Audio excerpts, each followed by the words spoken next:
Gente do céu, vontade de entrar na televisão e... Não, eu tô indignado, não é nem com o governo que está fazendo o papel dele, Sara, com todo respeito. Eu fico indignado com a oposição, cara. É isso daí que representa a gente aí, a oposição, esse papel lamentável aí que um monte de senador aí do nosso campo faz, um monte de mosca morta. Assim, eu não. O Flávio Bolsonaro é canalha, é bandido, mas ele tá lá para fazer isso, para defender o pai dele. O Marcos Rogério, com aquela cara de vagabundo, ele tá lá para defender o governo Bolsonaro. O Marcos Rogério fica o dia inteiro, o tempo todo, pedindo questão de ordem para poder atrapalhar a fala da oposição. O cara fala, o senador que mais fala ali é o Marcos Rogério. Ninguém, o cara mente, o cara pega uma fake news, fala que a verdade é fake news, e ele constrói uma narrativa em cima da fake news, e ele cala, silencia toda a oposição, ou seja, ele torna a mentira verdade, e ninguém faz o contrário com ele. O Randolfo, o machão, o Randolph, machão, para defender o Sérgio Moro e o Doutor Dallagnol, o Randolph era machão para defender o Moro e o Dallagnol. Cansou de fazer reuniãozinha lá no apartamento da Paula Lavigne junto com o Marcelo Bretas. Agora ele virou uma mosca morta. Será que, pelo amor de Deus, será que os senadores da oposição eles estão achando que estão aonde, cara? Eles estão achando que eles são da Câmara dos Lordes da Inglaterra? Estão tomando chá, estão participando de um sarau? Ah, pelo amor de Deus, se não fosse a Cátia Abreu hoje, o Ernesto Araújo tinha saído como herói dessa CPI. Mentiu o tempo todo, falou besteira o tempo todo, falou besteira o tempo inteiro, negacionista. Se não fosse a Cátia Abreu, o cara tava. Você tinha saído como herói, cara. O que é isso? Aí amanhã vai ser a mesma coisa. Amanhã, Sara, você sabe dizer se amanhã ele vai continuar o depoimento? Eu acho que tem que continuar, né? Porque ele tinha senador inscrito. Amanhã é Pazuello, né? Aí tinha um monte de senador importante. Desculpa, Sara, tinha um monte de senador importante, o Contarato, para falar. Não pôde falar porque o governo ficou pedindo questão de ordem, falando, interrompendo, fala o tempo todo. Ser de esquerda é ser educado ou é ser banana? Se for para ser banana, eu tô fora. Eu tô fora. O que aconteceu hoje foi uma vergonha. Você teve bons momentos lá com o Renan Calheiros, você teve bons momentos com o próprio Randolph, beleza, vamos dar a César que é de César. Mas, no geral, foi um passeio do governo. O maior responsável pelo genocídio, junto com o Bolsonaro, é o Ernesto Araújo. Ele é mais responsável do que o Pazuello. Porque o Pazuello é o sargento pincel, é um boçal, é um bocó, que foi colocado lá no Ministério da Saúde, um pela saco. Tudo dali, se botar o Pazuello para tomar conta de duas tartarugas, uma foge, outra engravida. Mas ele foi lá, ele foi colocado lá para isso. Agora, o principal articulador desse genocídio junto com o Bolsonaro é o Ernesto Araújo. Para deixar o Marcos Rogério fazer o que ele fez hoje. Não tinha ninguém para botar o Flávio Bolsonaro no lugar dele. O Retorno Político da TV está dizendo que o Ernesto saiu depenado. Não saiu depenado, não. Saiu por cima. Ele saiu depenado para a gente, o Retorno Político TV. Para a gente, ele saiu depenado. Agora, eu achei, assim... Desculpa, Sara, desculpa o desabafo, mas, assim, é complicado que a gente permita, debaixo dos nossos olhos, deixar com que senadores como o Marcos Rogério, com que o Flávio Bolsonaro faça a sua fala, e eles não sejam sequer cortados, eles não sejam constrangidos em nenhum momento, ainda quando eles estão mentindo paulatinamente. Pelo amor de Deus, não tem ninguém para perguntar para o Flávio Bolsonaro. O Flávio Bolsonaro fugiu do tema da CPI, levantou a bola para o ministro cortar, cara, falando de quando ele foi pegar pessoas que não estavam sendo assistidas pelo sistema de saúde de respectivos países. Você consegue imaginar essas pessoas assistindo isso? Você consegue imaginar uma dessas pessoas que devem estar desesperadas para sair do país agora, ouvindo um negócio desse? Não. Aí não tinha ninguém, não tem ninguém para. Será que não tem ninguém com eficácia, com um pouco de malandragem no nosso campo político? Malandragem, gente, é malandragem assim mesmo de. Sabe coisa de gente que jogou bola de gude na rua, que soltou pipa, passou cerol na linha? É proibido, não façam cerol mais. Sabe aquela coisa de. Sabe aquela coisa. Você acorda domingo, você vai no botequim ali na Tijuca, bota o ombro assim no balcão, lá em Vista Alegre, e dá uma risada e conversa com os populares e aprende uma piada. Não tem nenhum senador no nosso campo que fez isso. Não tem nenhum senador para de sacanagem do lado do Flávio Bolsonaro, olhando no olho do Ernesto Araújo, quando vai falar, pois é, tem que investigar, a investigação é uma coisa muito difícil, por exemplo, ninguém sabe até hoje quem mandou matar a Marielle e o capitão Adriano. Não tem ninguém para falar isso de sacanagem, para perturbar, para tirar do sério caras como o Flávio Bolsonaro. Então, é complicado. Desculpa o desabafo. Não quero estar aqui, está certo. Eu posso estar errado. Por isso que a gente chamou. É um prazer aqui estar com o José Fernandes, do Portal do José. É um portal que eu acompanho muito, um portal muito importante, que vem crescendo muito na rede. Eu acho que todo mundo que já assistiu um vídeo ou uma análise do José se encantou com as análises dele, com certeza. Assim como o Roberto Cardoso, Sara, quem me apresentou o Portal do José foi o meu pai. Então, assim, meu pai, ele consome essas notícias assim o dia inteiro, e ele, esse cara aqui é muito legal, tenta levar ele lá no DCM um dia, lembra que eu te falo isso há um tempão, né, Sara?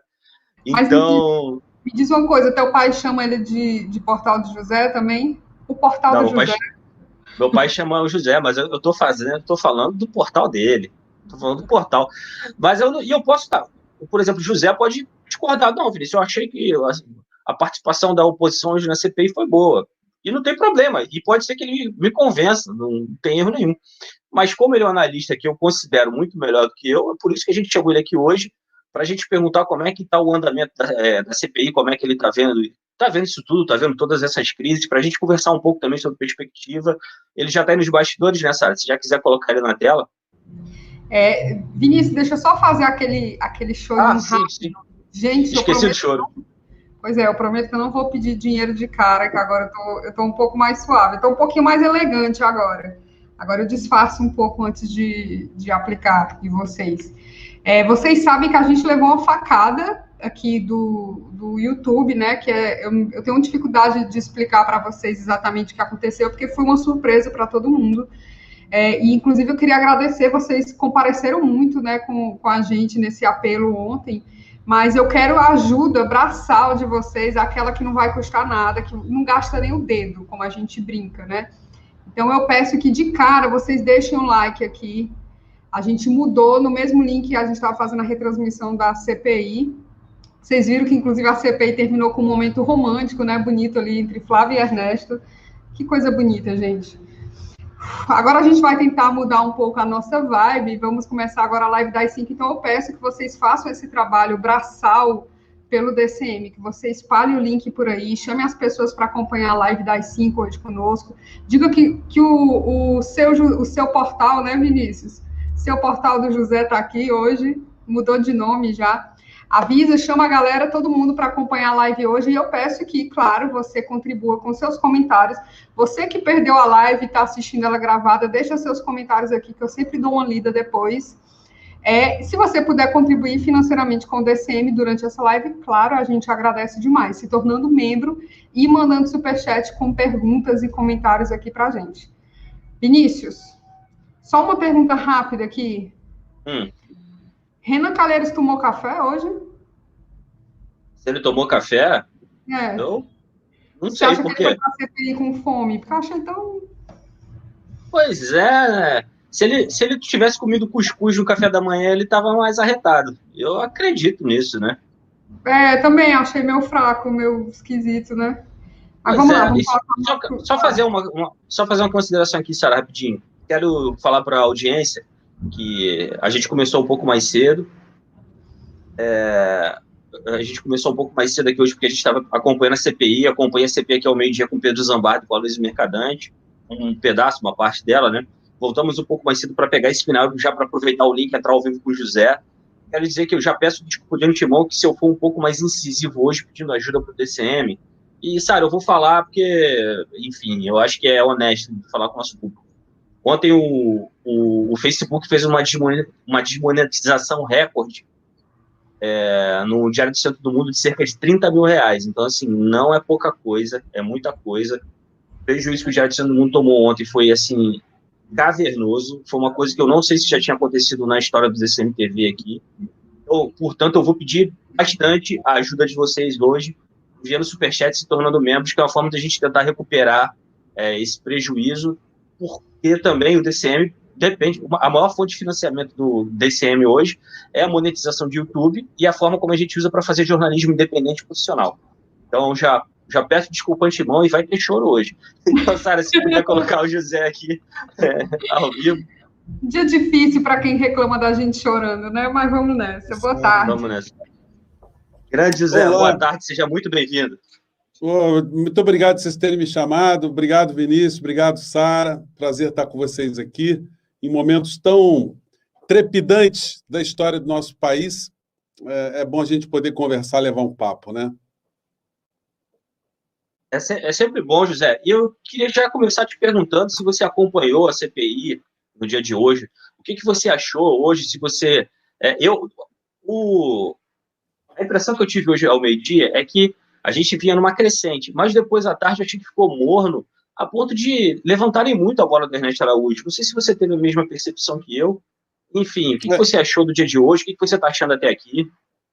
A gente, por não conhecer, de repente, como é que devem funcionar institutos como uma comissão parlamentar de inquérito, às vezes a gente acaba sendo tragado aí por algumas confusões.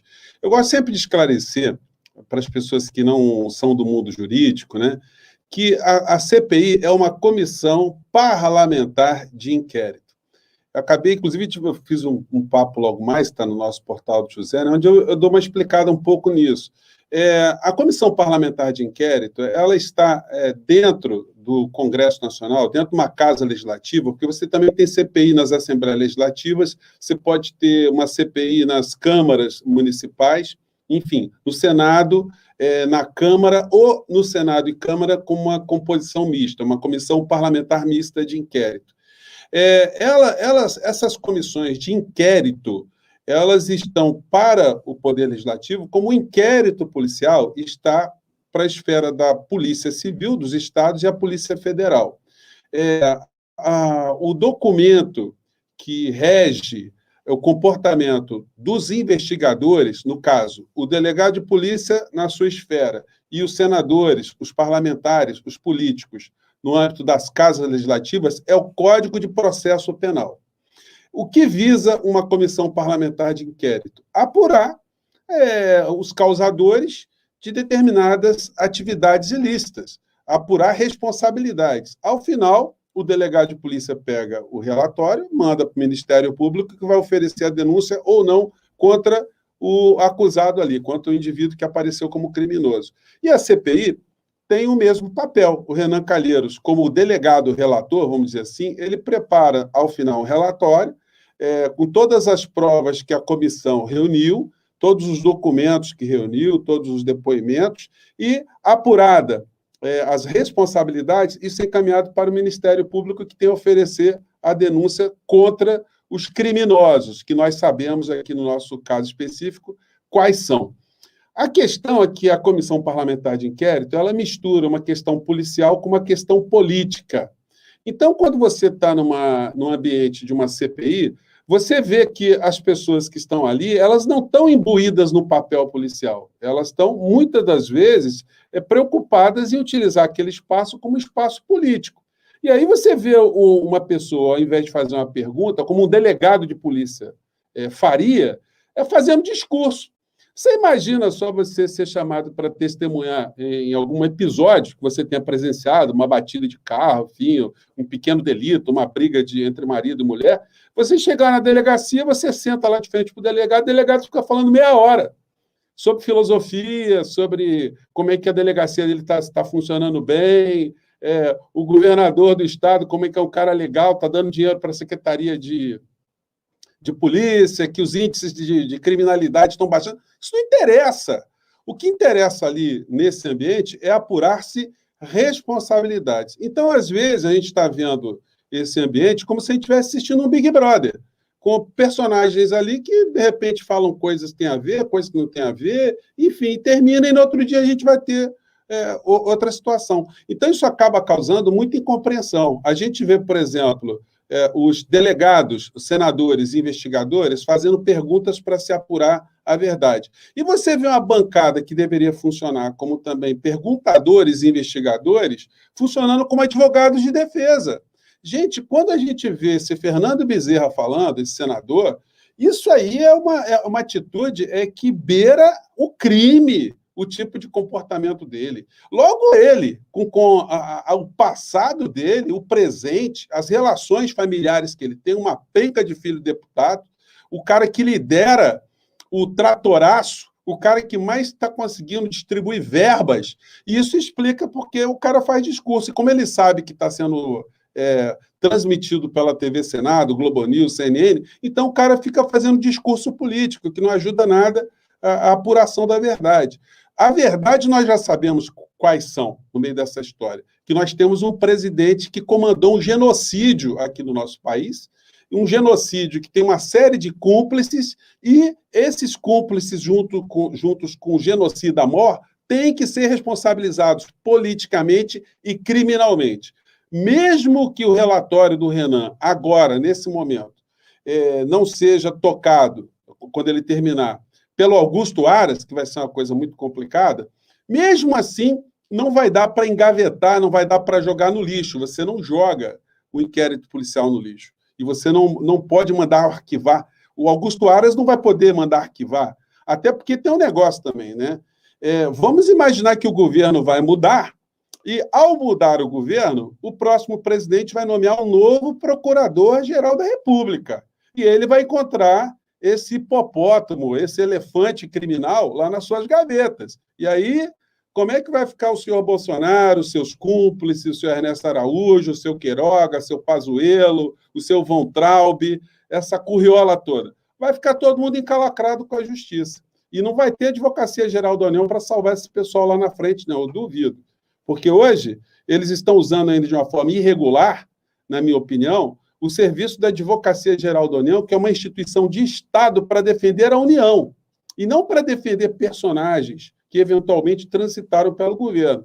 Um próximo advogado-geral da União também, com certeza, vai cortar esse tipo de apoio jurídico que eles estão recebendo agora. Eles vão gastar muita grana, Vinícius, muita grana com advogado. E, às vezes, diante do crime que nós estamos vendo, não vai adiantar nada, porque a evidência da criminalidade está gigantesca, né? Pois parece que é uma coisa que vai se avolumando, né, José? Assim, isso que você fala que eles vão gastar muita grana com advogado, eu acho que vai acontecer também. E a forma como ele, assim, óbvio, a gente que viveu o governo Fernando Henrique Cardoso, a gente lembra como o Fernando Henrique Cardoso também usou a PGR a seu favor. Mas, assim, a forma como o Bolsonaro tem usado as instituições, a ABIN, a Polícia Federal, a própria PGR, a Advocacia Geral da União, o Ministério da Justiça a seu favor, eu sinceramente, eu não vi nada parecido. Quando o Flávio Bolsonaro fala assim, não, o povo tem senador aqui que não entendeu ainda que o Bolsonaro foi eleito, que eles não se conformam com o resultado das urnas, mas o Bolsonaro foi eleito para fazer essa mudança do ponto de vista internacional mesmo. Eu não vi isso na cédula de votação. Eu estou votando.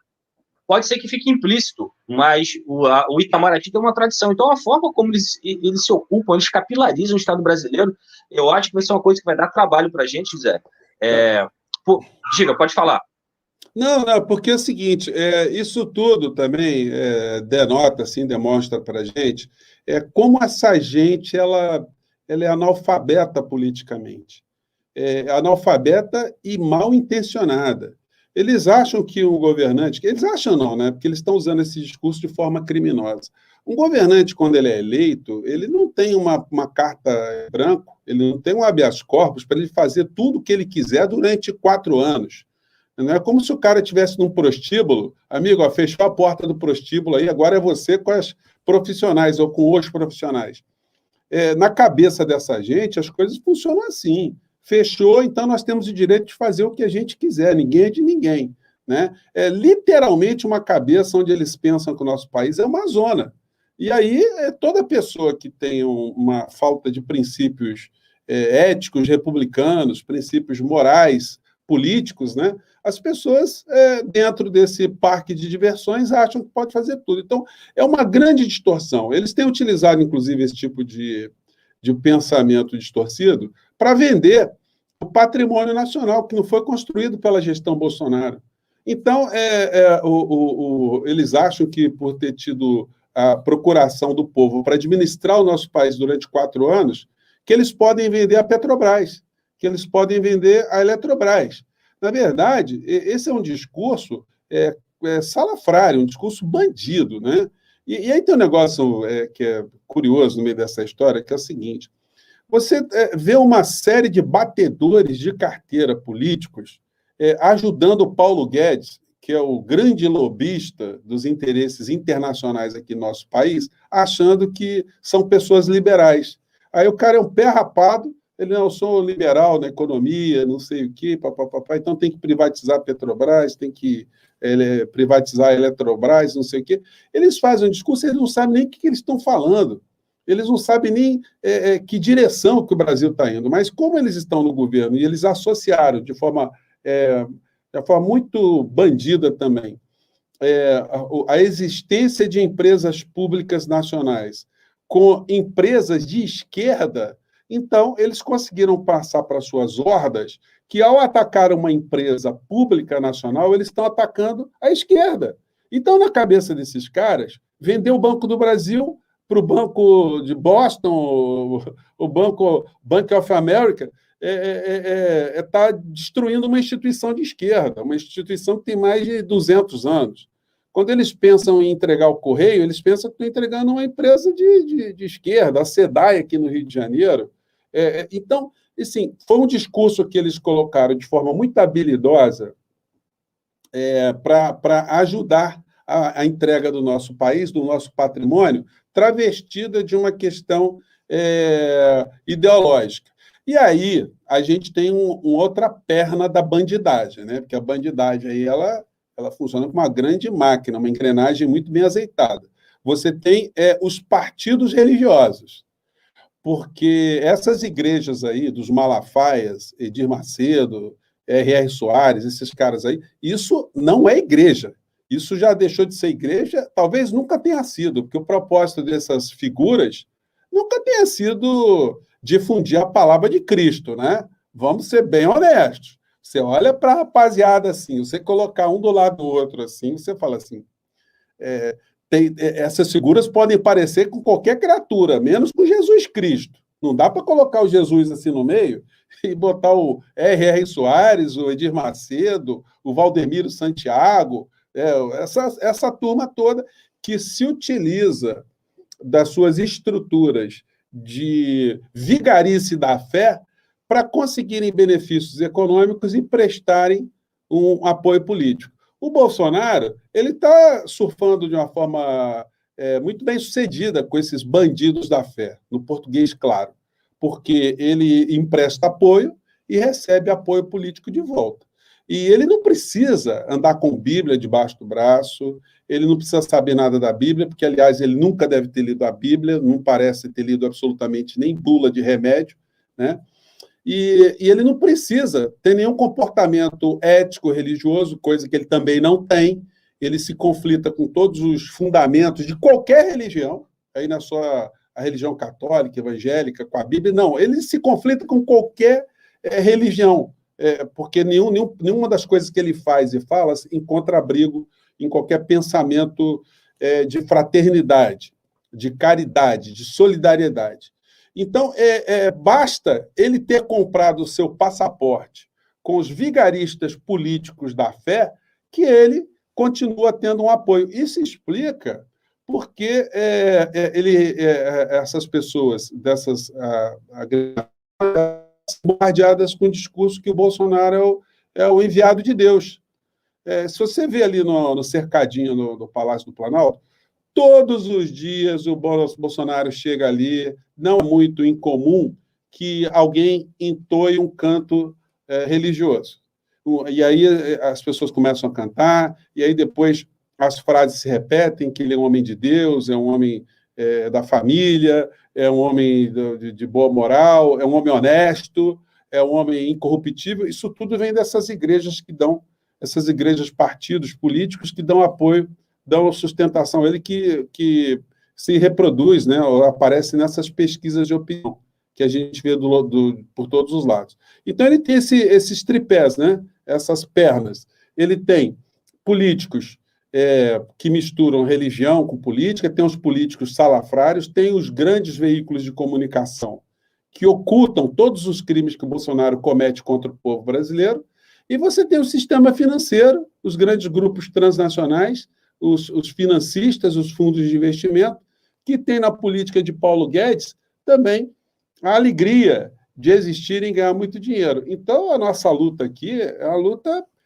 que não é fácil, não. Eu costumo dizer que a gente está na mesma condição, talvez até um pouquinho pior, do que os abolicionistas estavam alguns séculos atrás, né, para tentar modificar o sistema de exploração de seres humanos, como a gente teve no nosso país de uma forma juridicamente desenhada, e hoje nós temos essa situação de escravidão que é juridicamente disfarçada.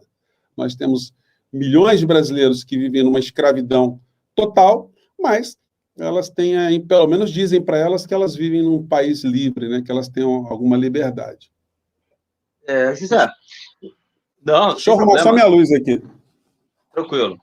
Eu acho muito boa essa fala do José a respeito da forma como as instituições bolsonaristas, da forma como o bolsonarismo vem atacando algumas instituições, algumas empresas públicas, porque é exatamente isso que acontece. Eles acham que o BNDES... Se a gente for parar para analisar, tinha um apito de cachorro que eles usavam muito, que era a CPI do BNDES está vindo aí. Eles falavam isso. Se você achou que a caixa preta do BNDES vai ser aberta, se vocês estão achando que a Lava Jato está pesada, que a Petrobras está pesada, vocês não imaginam o que vai acontecer com o BNDES. E eles vão criando toda uma fábula, vão criando essas fake news, essa pós-verdade. Na verdade, a gente falava em pós-verdades antes de falar fake news. Porque vocês podem perceber quantas vezes foi repetido hoje na CPI que o governo brasileiro financiou ditaduras. Que o BNDES deu dinheiro para a Venezuela, o BNDES não deu. O BNDES, como um banco, ele financiou obras na Venezuela, em Cuba, na Angola, etc., a troco de juros. Juros não tão leves. A gente foi remunerado, o Brasil teve lucro com isso. E eles criam isso como se fosse uma realidade. E no boca a boca, né, José? Eu trabalhei, sabe, José, eu trabalhei ali na Rua do Lavradio, durante muitos anos, ali na antiga Telemar. Eu ia ali muito ali no cantinho do Senado, na frente, e eu ia lá tomar um shopping e ficava ouvindo, eu ficava tentando prestar atenção no que as pessoas estavam falando, geralmente sobre política, porque para mim essa caixa de ressonância, ela é muito importante, cara. O que o pessoal está falando nas esquinas... Diga, José. Você foi ao Lapa Café?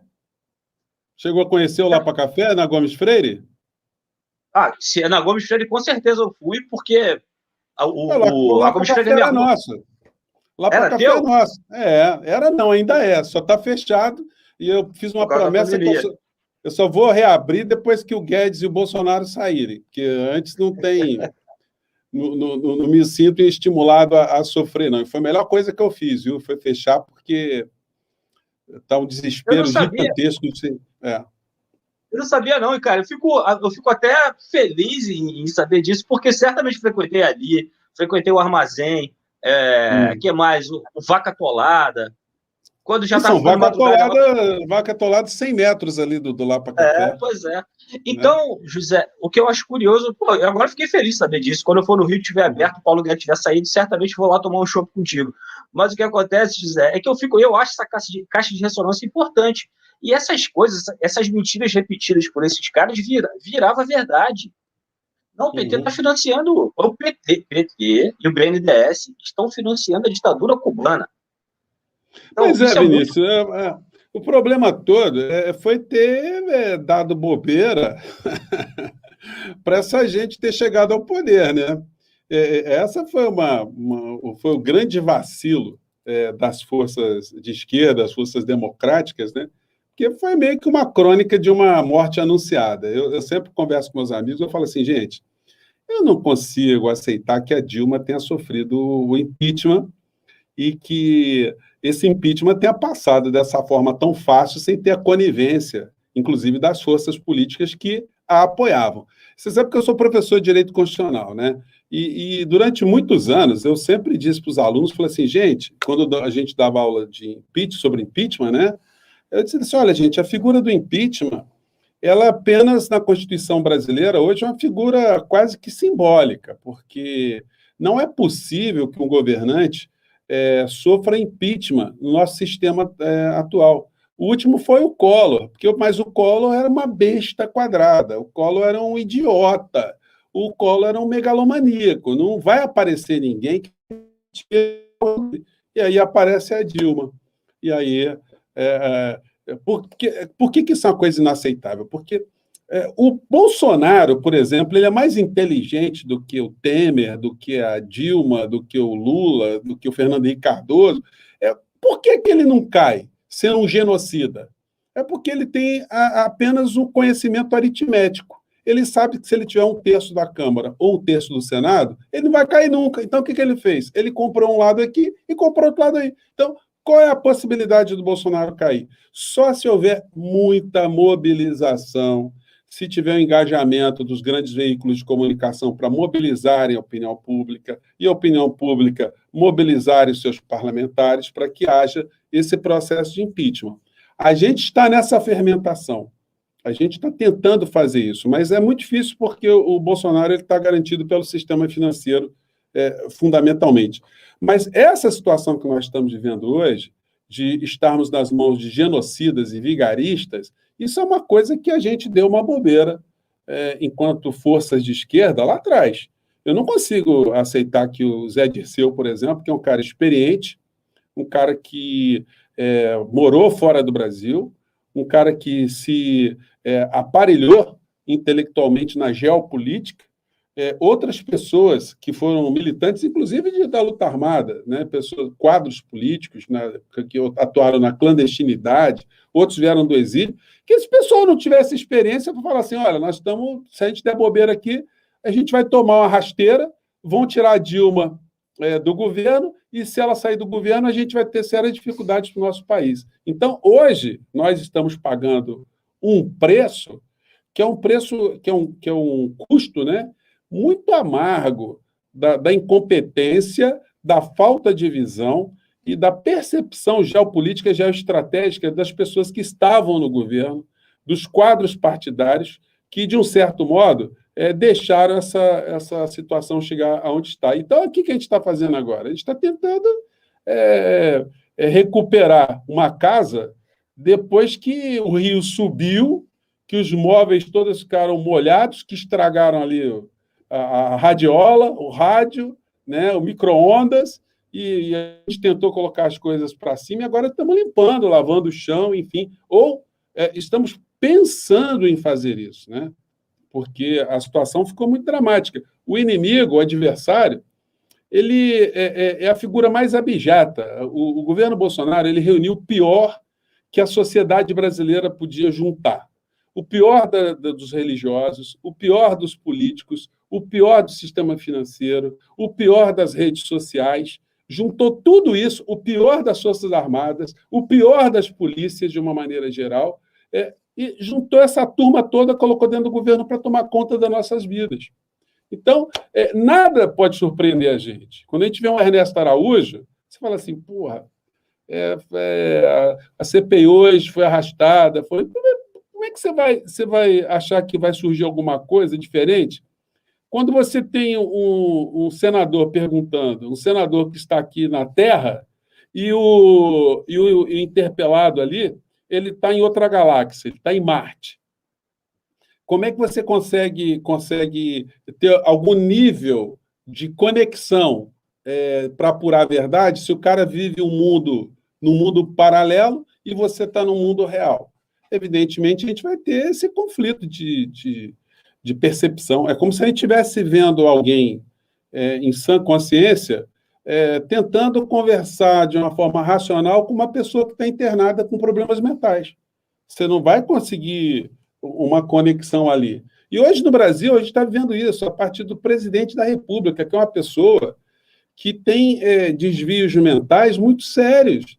O presidente da República ele não passa em nenhuma junta psiquiátrica, mas ele está sendo funcional, porque, em que pese ele ser uma pessoa com esse grau de distúrbios, ele está sendo muito funcional. É o louco que está segurando a tropa, é o louco que está chamando a atenção enquanto o assalto se dá na cozinha, o assalto está se dando dentro da enfermaria, sei lá, em qualquer lugar aqui. Né? Deixa eu pegar um papel aqui, gente.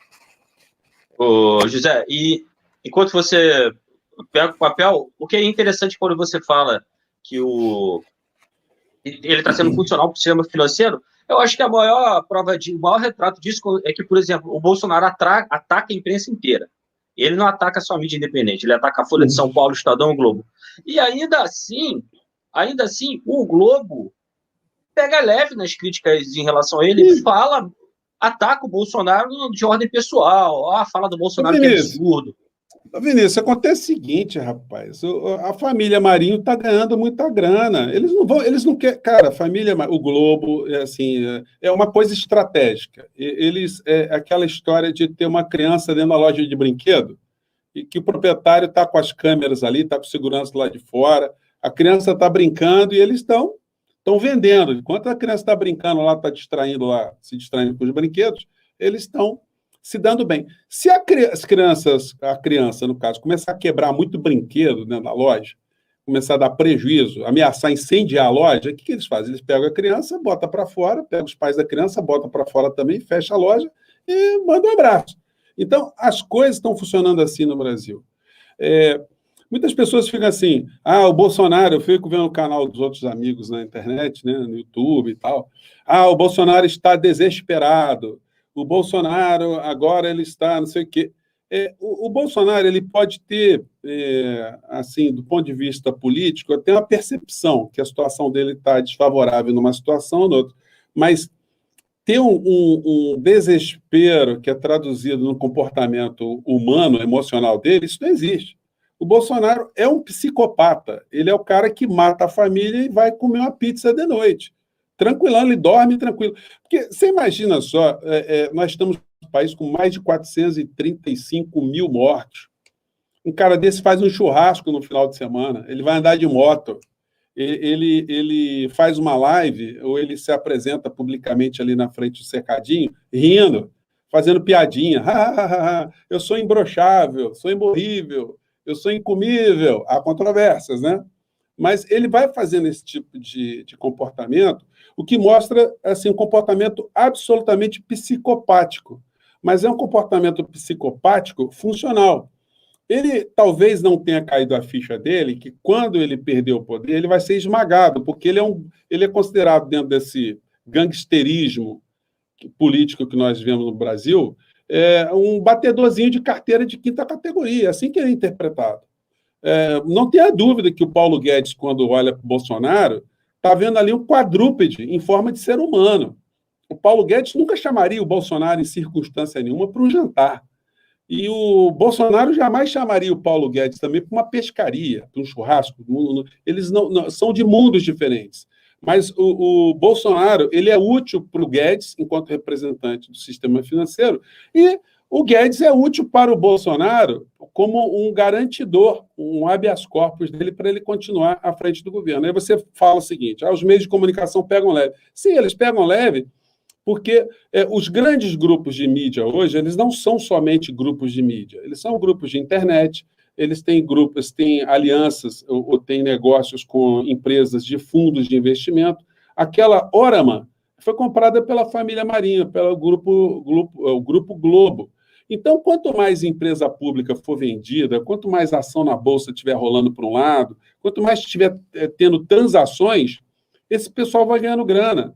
Quanto mais gente sem previdência pública tiver no nosso país, mais essas pessoas vão buscar a previdência privada como uma forma de não passarem uma velhice numa penúria. Então, todas as pautas que esses grupos econômicos eles não conseguiram aprovar nos últimos 30, 50 anos, como, por exemplo, a autonomia do Banco Central, eles estão passando agora no governo Bolsonaro, eles estão passando um monte, estão passando o que eles querem.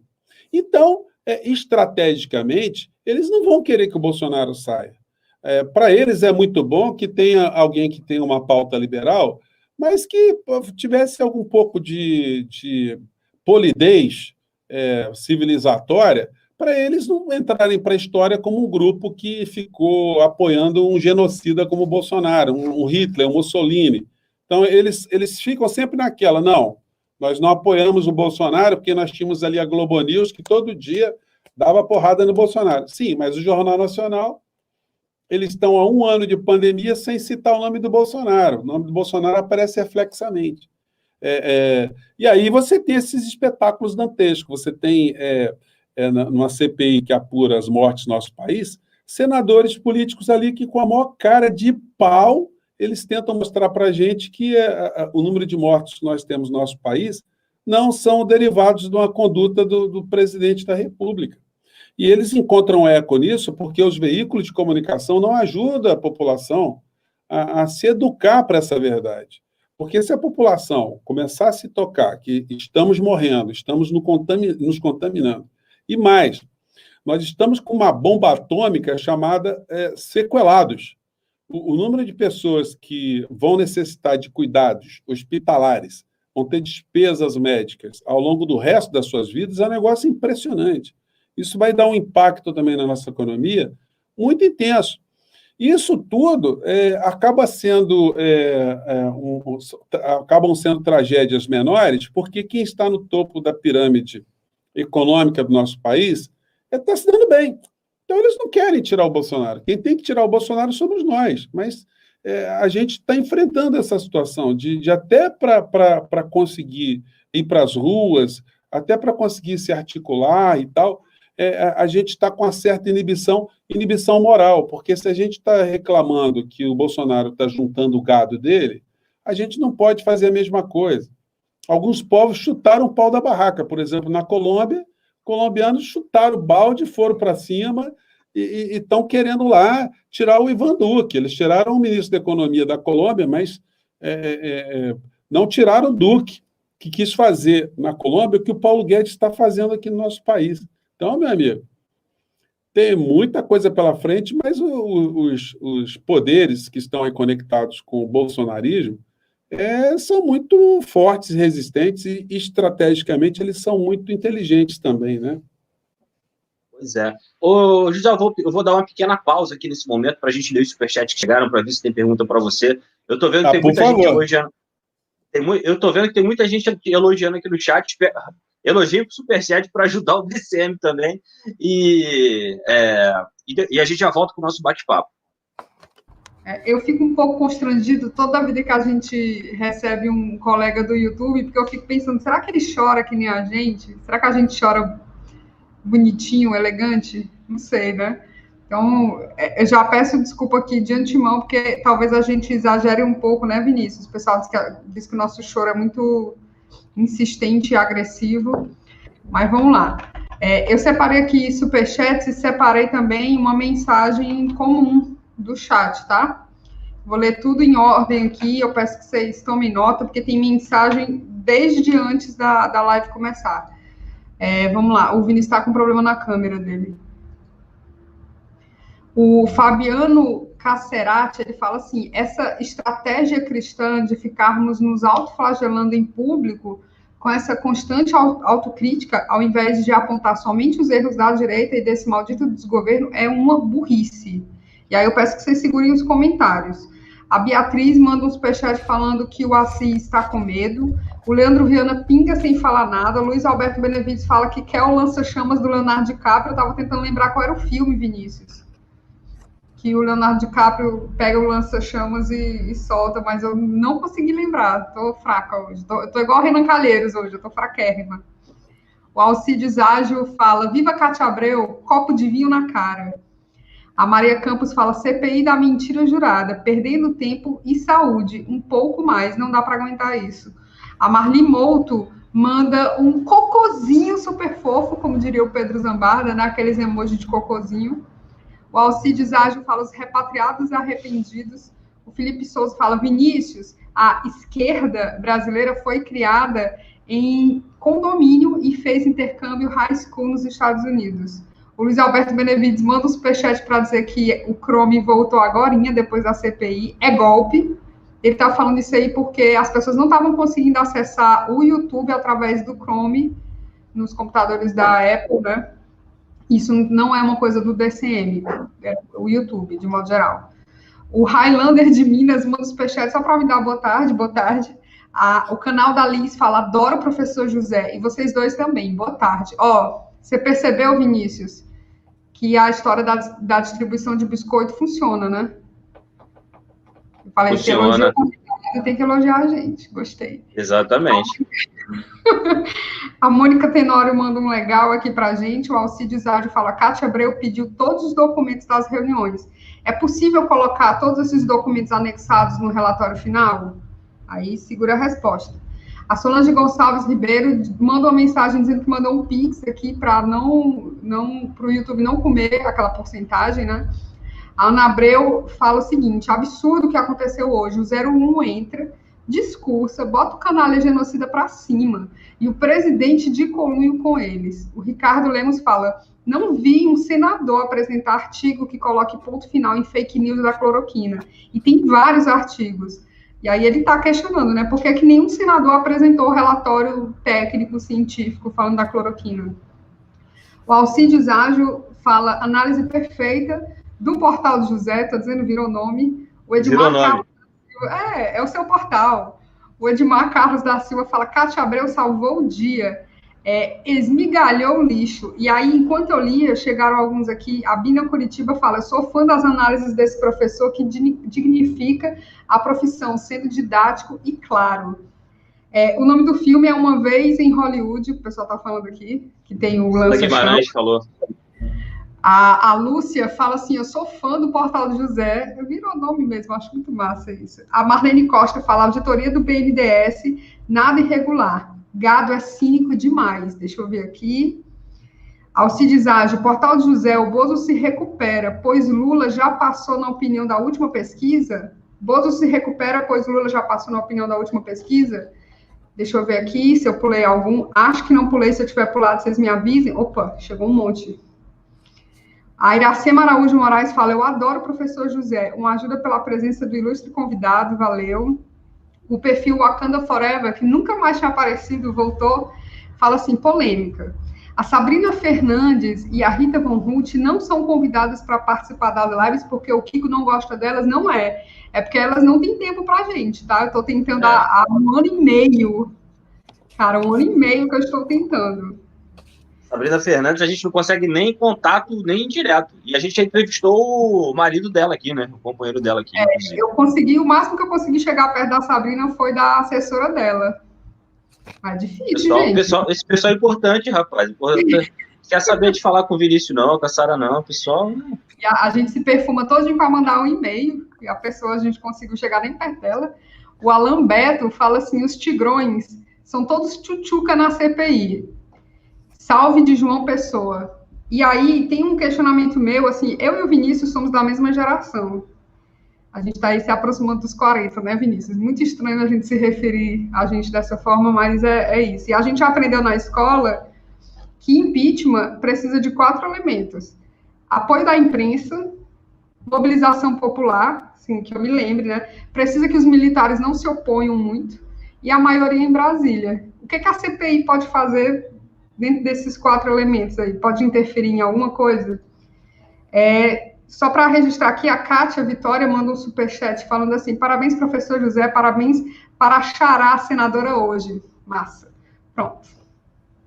José, fique à vontade para responder os questionamentos. Eu anotei algumas aqui. É o seguinte, começar pela autocrítica, né? Gente, quando eu faço um discurso aqui que pode ser classificado como um discurso de autocrítica, isso não tem nada a ver com religião, não. Isso é política. Isso é ciência política. Eu não estou aqui questionando alguma coisa de aspecto emocional.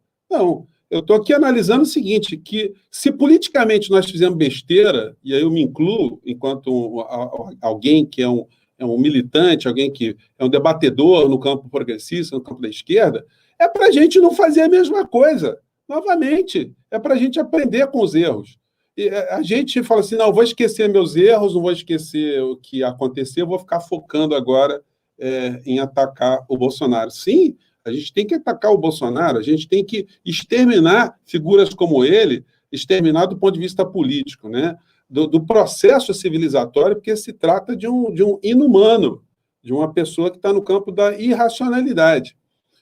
Isso não impede que a gente olhe para trás e perceba o que a gente fez, quais foram os vacilos, quais foram as mancadas políticas que proporcionaram esse tipo de situação para a gente jamais voltar a ter o mesmo tipo de erro em qualquer plano. Plano municipal, plano estadual, plano nacional, enfim. A gente vai aprendendo, infelizmente, a gente teve uma ditadura militar no nosso país que fez uma lobotomia, né? A gente ficou muitas décadas sem exercitar a política, sem exercer o debate político, e aí a gente foi tragado por esse retrocesso civilizatório. A gente deu muitos passos atrás e isso se fortaleceu com as redes sociais. A gente vai ter muita tarefa pela frente. Então, a gente não pode simplesmente atacar o presente olhando para o futuro sem perceber as mancadas que a gente fez no passado, porque senão eles voltam de novo. Então, assim, não tem nada de cristão, não tem nada de religioso nessa história. A autocrítica ela deveria ser feita sempre, de uma forma fraterna, de uma forma aberta, de uma forma sincera, de uma forma pública, mostrar, olha, erramos mesmo quando a gente fez isso, cometemos esse tipo. Porque se você não faz isso, você cria, sabe o quê? Bolsonarista. Porque, gente, tem uma coisa interessante no campo da psicanálise, que se presta para o campo da análise política de uma maneira geral. Por que tem tanta gente? Eu lá no meu portal do José, o que eu recebo de agressão? Porque as pessoas acham que eu sou do PT, que eu sou petista, que eu tinha uma mamata no PT, que eu tenho que chorar, chora, Bolsonaro até 2026, toda hora eu escuto esse tipo de situação. E eu percebo que existem muitas falas que estão no campo da irracionalidade. O cara ele tem um ódio ao PT, tem um ódio ao Lula. E isso a gente vê, inclusive, no comportamento do Bolsonaro todo dia, quando ele chama o Lula de ladrão, de 9 dedos, aquela história toda, né? Quando você analisa psicologicamente como é o ódio no ser humano, normalmente ele nasce por uma mágoa. Como é que é isso? Uma mágoa, o cara brigou com o outro, brigou com a namorada, enfim, brigou com a menina e tal, e não consertou aquilo, não conversaram, e essa mágoa, por não ter tido nenhum tipo de recomposição, ela vira um ressentimento. Quando ela vira um ressentimento, a pessoa já está num nível mais aprofundado de ter um desconforto com aquela relação, enfim, mas ainda assim dá para conversar.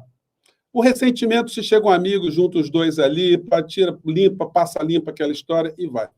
Mas se o ressentimento ele não é trabalhado também, aí ele vira um negócio mais sério, ele vira um troço chamado raiva. Quando entra na raiva, o cara já começa a terceirizar a dor dele, o sofrimento para o outro. Ele começa a dizer, olha, a situação está ruim, mas é por conta do outro. Mesmo quando está na raiva, ainda você tem uma composição, mas se você não fizer a composição, o troço desemboca para o ódio. Quando chegou para o ódio, aí, meu amigo, aí chutou o balde. Aí o cara não quer escutar mais nada, ele não quer ver a pessoa na frente. Porque os outros processos anteriores, eles não foram aplacados. E o ódio ainda tem um troço pior ainda. O ódio, quando ele entrou nesse campo da irracionalidade, ele pode descambar para uma outra situação chamada vingança. Olha só, isso tudo que eu estou falando é no campo da psicanálise individual, mas se você pega isso e transporta para o campo político, como é que você descobre a existência de bolsonaristas? É o cara que lá atrás, quantos votaram na esquerda? Quantos foram eleitores da esquerda, do centro, que tiveram esperança, que tiveram até ganhos durante os governos de esquerda? e, de repente, tiveram uma catástrofe na vida, e, de repente, eles são bombardeados na televisão que as pessoas que estavam no governo estavam roubando o Brasil, estavam ficando ricas, que elas destruíram o país. E aí as forças que foram flagradas em algumas circunstâncias ruins, pô, não assumem isso. O que acontece? O cara vai ficando revoltado. O cara vai ficando revoltado e esse processo aqui no plano individual, ele é extremamente identificável. No plano geral da sociedade, as sociedades também elas ficam indignadas com algumas forças políticas, se essas forças políticas não procuram uma reconciliação, se elas não procuram avaliar onde foram os erros, não responsabilizam aqueles que saíram fora da estrutura moral partidária, estrutura ética. Se isso não é feito, a gente cria o quê? Um bando de ressentidos para um lado, um bando de ressentidos para o outro. E a gente vê isso. Vocês aqui no canal de vocês, de vez em quando deve entrar algum outro aí perdido e que xingam vocês também, de tudo quanto é nome, o cara não quer escutar. Quando você tem nessas pesquisas do Datafolha, que mostram que tinha 20% do eleitorado, dos entrevistados, que acreditam em tudo que o Bolsonaro fala, gente, isso é derivado de um processo. O cara que escuta um imbecil, um boçal, falando uma ignorância, e você acredita, é porque você está totalmente bloqueado a qualquer tipo de informação contrária. Então, quando eu falo em a gente analisar os processos que foram feitos erroneamente pelas forças políticas de esquerda, isso não representa você estar tendo a posição enfraquecida. Não. A tua posição é uma posição política, honesta, transparente, de se reconciliar com as pessoas que votaram em você outro dia, para você votar e resgatar. Então, o que a gente está caminhando? E aí vem uma outra pergunta, uma outra questão que alguém mandou, falando assim do processo eleitoral, falando Lula, Moro, enfim. Gente, olha só, o processo político hoje no Brasil está totalmente indefinido. Muitas pessoas acham que o Bolsonaro já está morto. Ele não está morto, porque o Bolsonaro, como eu digo a você, ele está poder econômico. O que vai acontecer agora, nos próximos meses, é que a vacinação vai fazer cair o número de mortos aqui no nosso país e a atividade econômica ela vai ressurgir lentamente. O que vai aparecer no Jornal Nacional à noite? Vai aparecer a matéria mostrando a dona que reabriu o seu salão de cabeleireiro, que ela está faturando uma grana agora legal, o entregador de Uber, lá, o entregador de food, o iFood, está entregando muito mais comida hoje, está ganhando uma grana, comprou uma moto nova, e por aí vai. O cara do Uber está com um carrinho melhor, eles vão mostrar esse tipo de situação, que as pessoas estão comprando mais imóveis, se cria uma situação artificial para a opinião pública, que a política econômica que está sendo implementada pelo Bolsonaro, a política econômica que passou por essas situações todas, e ele consegue se viabilizar para estar no segundo turno em 2022. Exceto se acontecer muitas coisas na CPI e o processo de impeachment for deflagrado, mas isso aí vai depender de muitas circunstâncias ainda. E sobre a figura do ex-presidente Lula, ele tem todas as chances de estar no segundo turno lá com o Bolsonaro, mas também tem muitas coisas que vão acontecer daqui para lá. O Lula agora está adotando uma postura estratégica, inclusive de não se indispor. Ele fez umas semanas aí de articulações políticas, ele se pronunciou, enfim. Teve a pesquisa que o colocou lá em cima, o que ele fez? Ele puxou o freio de mão e desapareceu. Ele não está polemizando com o Bolsonaro agora, porque quanto mais ele se polemizar agora, pode haver um desgaste. Então, nós estamos tendo aqui, diante de um jogo político, muito complexo e muito dinâmico. Toda hora acontecem coisas novas, acontecem coisas que são surpreendentes. Nós não sabemos o que o povo brasileiro, de uma maneira geral, entenderá dessa disputa mais à frente. Teremos candidatos como o Moro. O Moro, se for candidato, como é que vai ser o comportamento da mídia em relação a ele? Ele tiraria votos de quem? Então, assim, a gente tem que estar muito atento a esse jogo político e será um erro muito grande do PT e do Lula acharem que já ganharam. Essa história aí ainda pode rolar com muitas turbulências pela frente. A gente pode ter um conflito mais à frente entre antipetismo ou antilulismo versus antibolsonarismo, E nós não temos certeza absoluta do que vai acontecer se esse quadro se repetir. Se a parcela que é antipetista, antilulista, é maior do que a parcela antibolsonarista. A gente teve agora no Equador, porra, uma lição, cara, para a gente estar olhando para essas coisas. Pô, no Equador, a gente tinha lá o candidato Rafael Correa, um cara progressista, de esquerda. Pô, o cara ganhou as eleições, quer dizer, o cara foi para o segundo turno com 34%, 35% de votos. Em segundo lugar, tinham duas candidaturas. A de um banqueiro da Opus Dei, né? Um cara que foi ligado ao governo do Moreno, do Lenin Moreno, e você teve uma terceira candidatura do Iaco, o cara que se posiciona... Iaco Pérez, o cara que se apresentava ali como representante das camadas populares, dos indígenas, né? O que o Iaco fez no segundo turno? Bom, qualquer analista político assim, estivesse analisando o caso, diria o seguinte: pô, o eleitorado do Iaco Pérez o cara é um líder indígena, os índios são de baixa renda, eles são de comunidades, logo, indo para um segundo turno, um candidato da extrema-direita, um cara da Opus Dei, do mercado financeiro, um banqueiro, né? E um cara de forças progressistas, a tendência são as pessoas dessas comunidades aderirem à candidatura progressista. O que o Iaco Pérez fez? Ele pregou o voto nulo. Pregou o voto nulo, o que ele fez? Ele favoreceu o banqueiro. Quem ganhou as eleições? O banqueiro. Então, é um processo muito louco, né? Que a gente não pode dar bobeira assim, ser precipitado e fazer análise, não. Eu me empolguei aqui, até desculpa cortar sua fala, eu me empolguei aqui porque esse processo eleitoral do Equador foi muito bem lembrado, e esse Iaco Pérez, na verdade, ele enganou muita gente, inclusive aqui no Brasil, mas depois quando a gente puxa a capivara, quando a gente fala puxa a capivara, é um ditado lá do Rio, não sei se fala em outros lugares do país. Capivara também, né?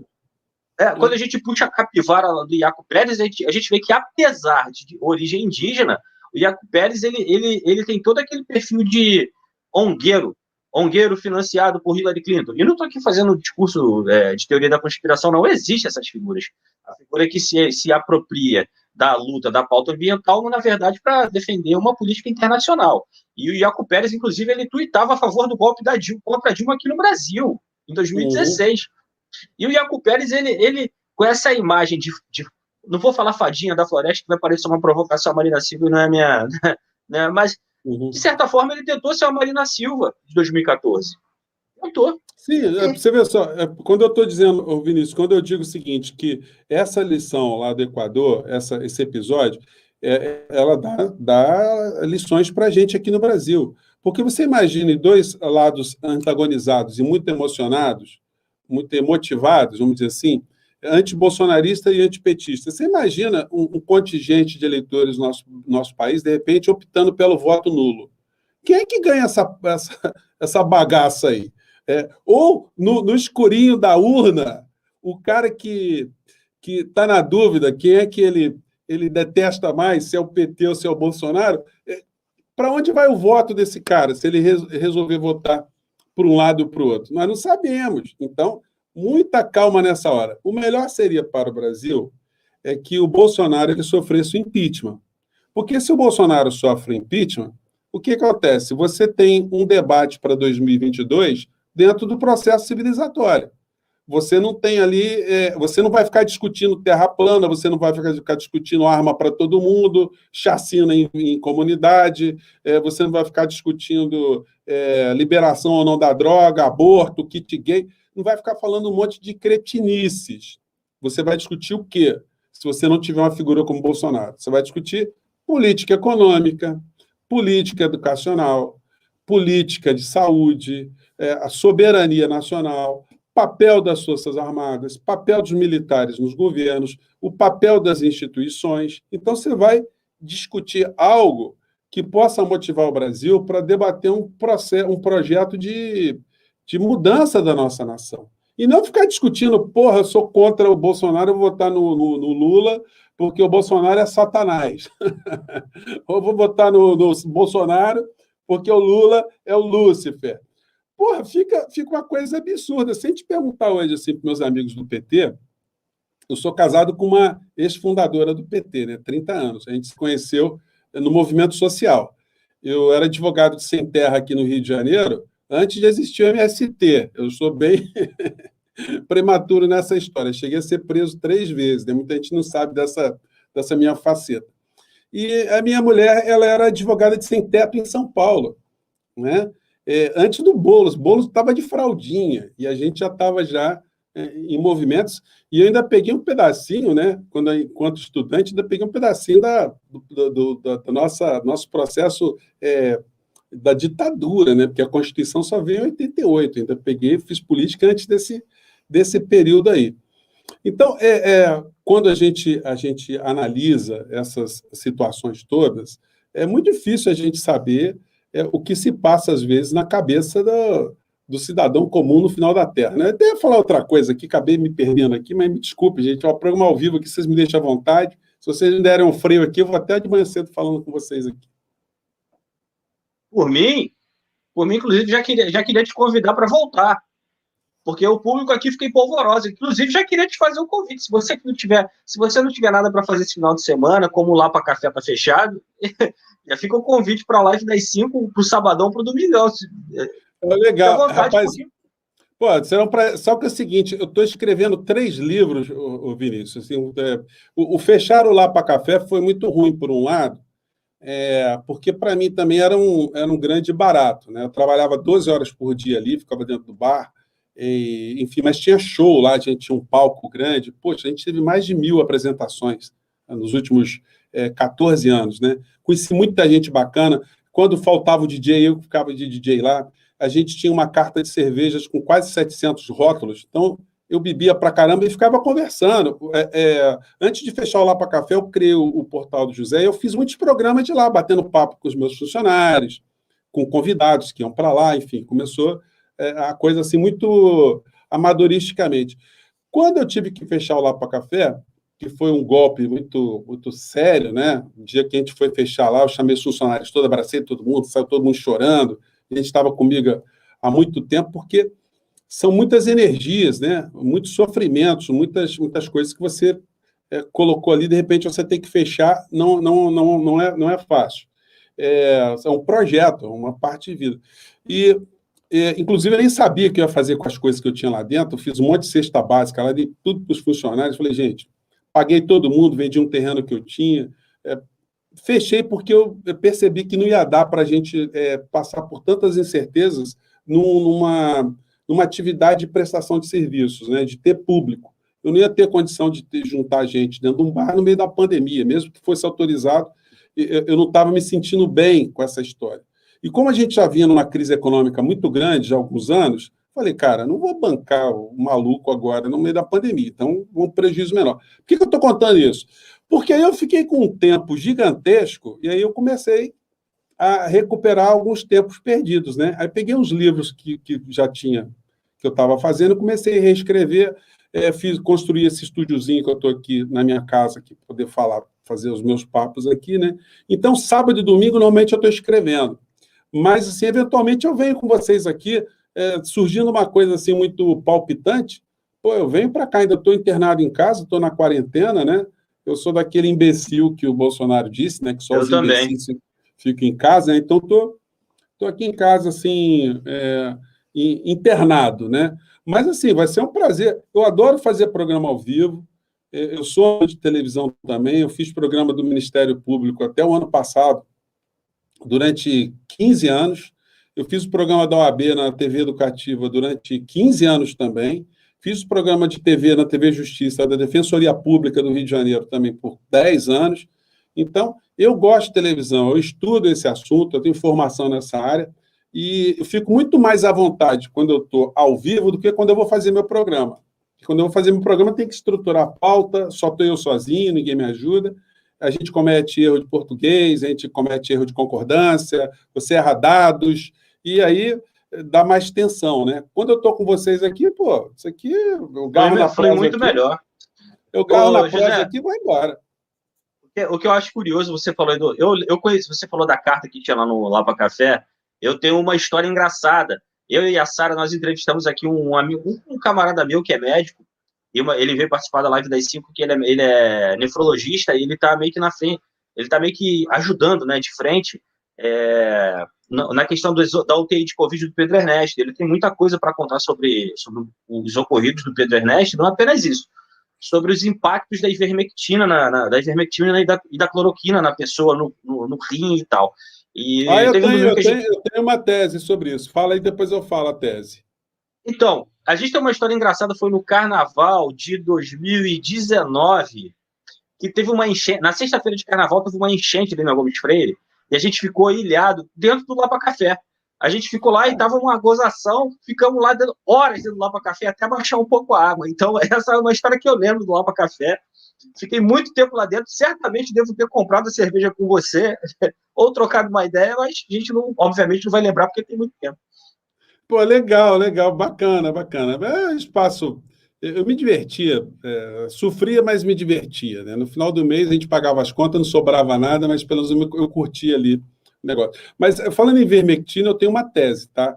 Eu tenho a tese seguinte, que o Bolsonaro, ele andou tomando esses remédios, esses vermífugos aí, e algumas espécies desses vermes, desses parasitas, eles migraram para o cérebro.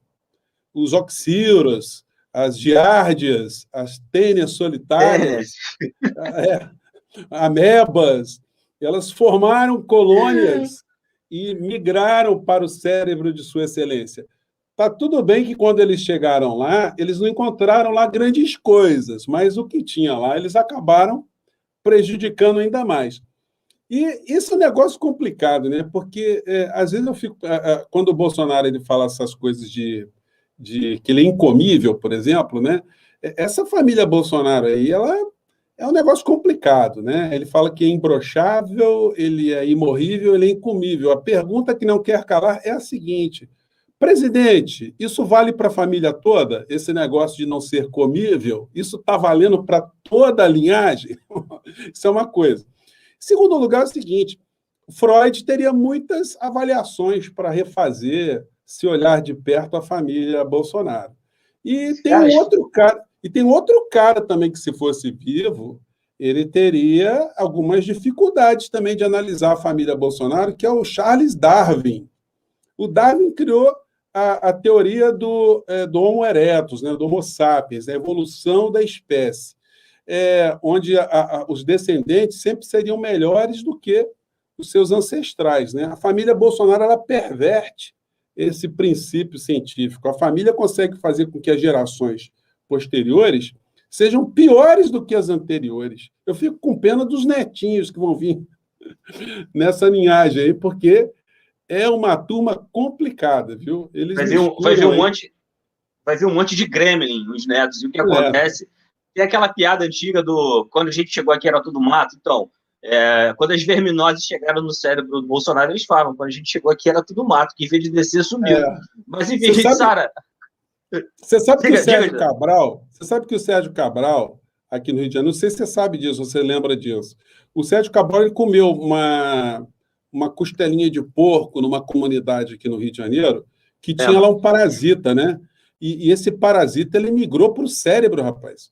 O Sérgio Cabral quase morreu, ele teve que fazer uma cirurgia por conta desse troço aí, né? E isso, de um certo modo, deve ter piorado ali essa inclinação dele. Isso deve ter ampliado ali mais. Ele deve ter ficado com uma inclinação maior para surrupiar dinheiro público depois desse micróbiozinho na cabeça dele. Ou estava pior, já era uma coisa no DNA, que não tinha como mudar. Já estava. Enfim, tem uma história até triste do Sérgio Cabral pai, mas depois até a gente comenta. Eu queria perguntar, Sara, chegaram alguns superchats, eu já queria fazer aquele apelo. Como vocês sabem, o Diário do Centro do Mundo tomou um revés muito grande ontem do YouTube. A gente foi desmonetizado, segundo o Kiko falou, em cerca de 30 mil reais, quase 30 mil reais.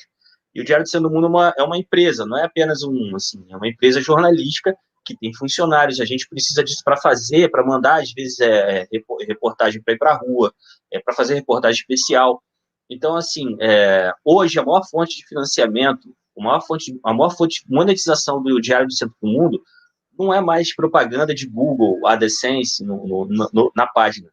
é o YouTube, a monetização que vocês conseguem. Então, assim, tem mais de 2.000 pessoas, 2.500 pessoas assistindo aqui ao vivo. Se cada um pudesse pingar um pouquinho, ajudava muito para que a gente continuasse fazendo esse trabalho, porque o acesso é gratuito. Vocês têm acesso hoje a uma entrevista maravilhosa que era pedida há muito tempo para falar com o José. Eu e a Sara, a gente tentou marcar várias vezes, e assim, só que a gente trabalha aqui 7 dias por semana, tem equipe 24 horas praticamente, final de semana eu e a Sara estamos de plantão, então assim, o acesso é gratuito, mas a produção do conteúdo não é. Então a gente pede que para ajudar o Diário do Centro do Mundo, é muito importante que vocês se tornem membros, tem poucos membros nessa live, se possível, doar o quanto vocês puderem de superchat. A gente sabe que não está fácil para ninguém, está ruim para todo mundo, então quem não puder não tem problema, se você só curtir, comentar e se inscrever já ajuda, mas se puder ajudar, fizer esse apoio financeiro, é muito importante. E aproveitando que chegaram em superchats aqui, já vou pedir para a Sara para ler alguns, até para prestigiar quem enviou. Faz, Sarinho. Vinícius, primeiro eu quero elogiar a sua cara de pau de pedir outra participação no final de semana ao vivo, assim, que orgulho desse menino, rapaz, que orgulho. Para mim tá ótimo, gente, é só combinar, eu fico felizão, pô.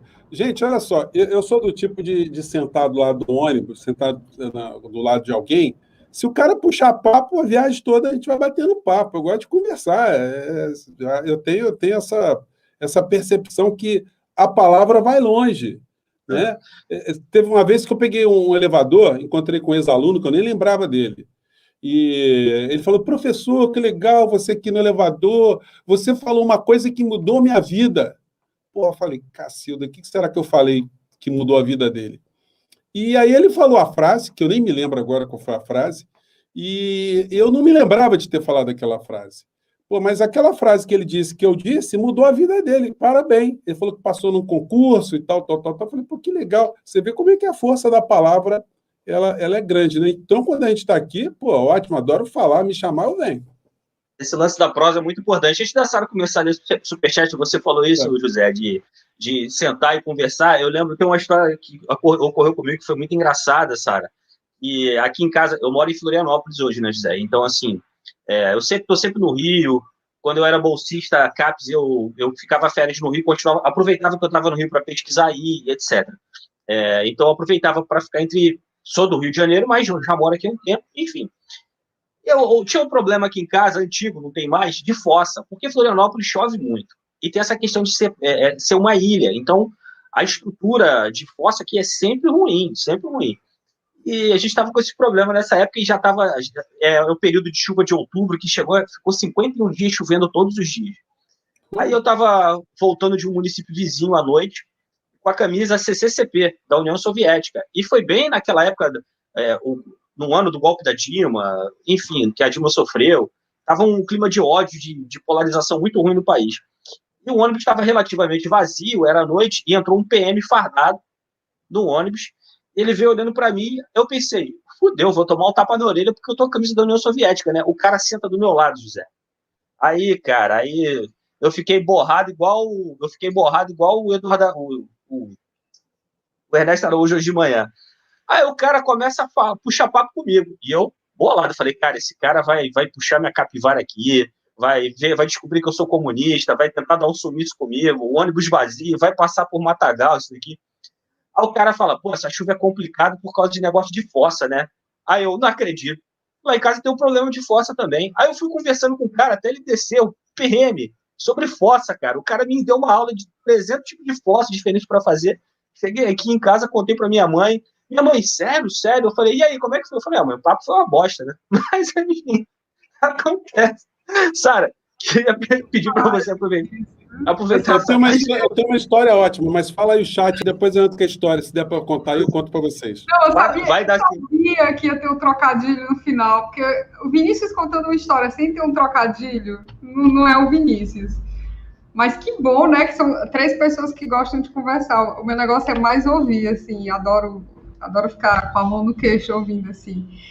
Eu queria começar aqui a ler essa segunda rodada de cara, já agradecendo a Regiane Aparecida, que ela ficava sempre insistindo: chama o José Fernandes aqui para uma live, E eu falava, Regiane, a gente já chamou, agora faça o seu papel, vá lá perturbar ele um pouquinho também, para ver se ele nota a gente no WhatsApp.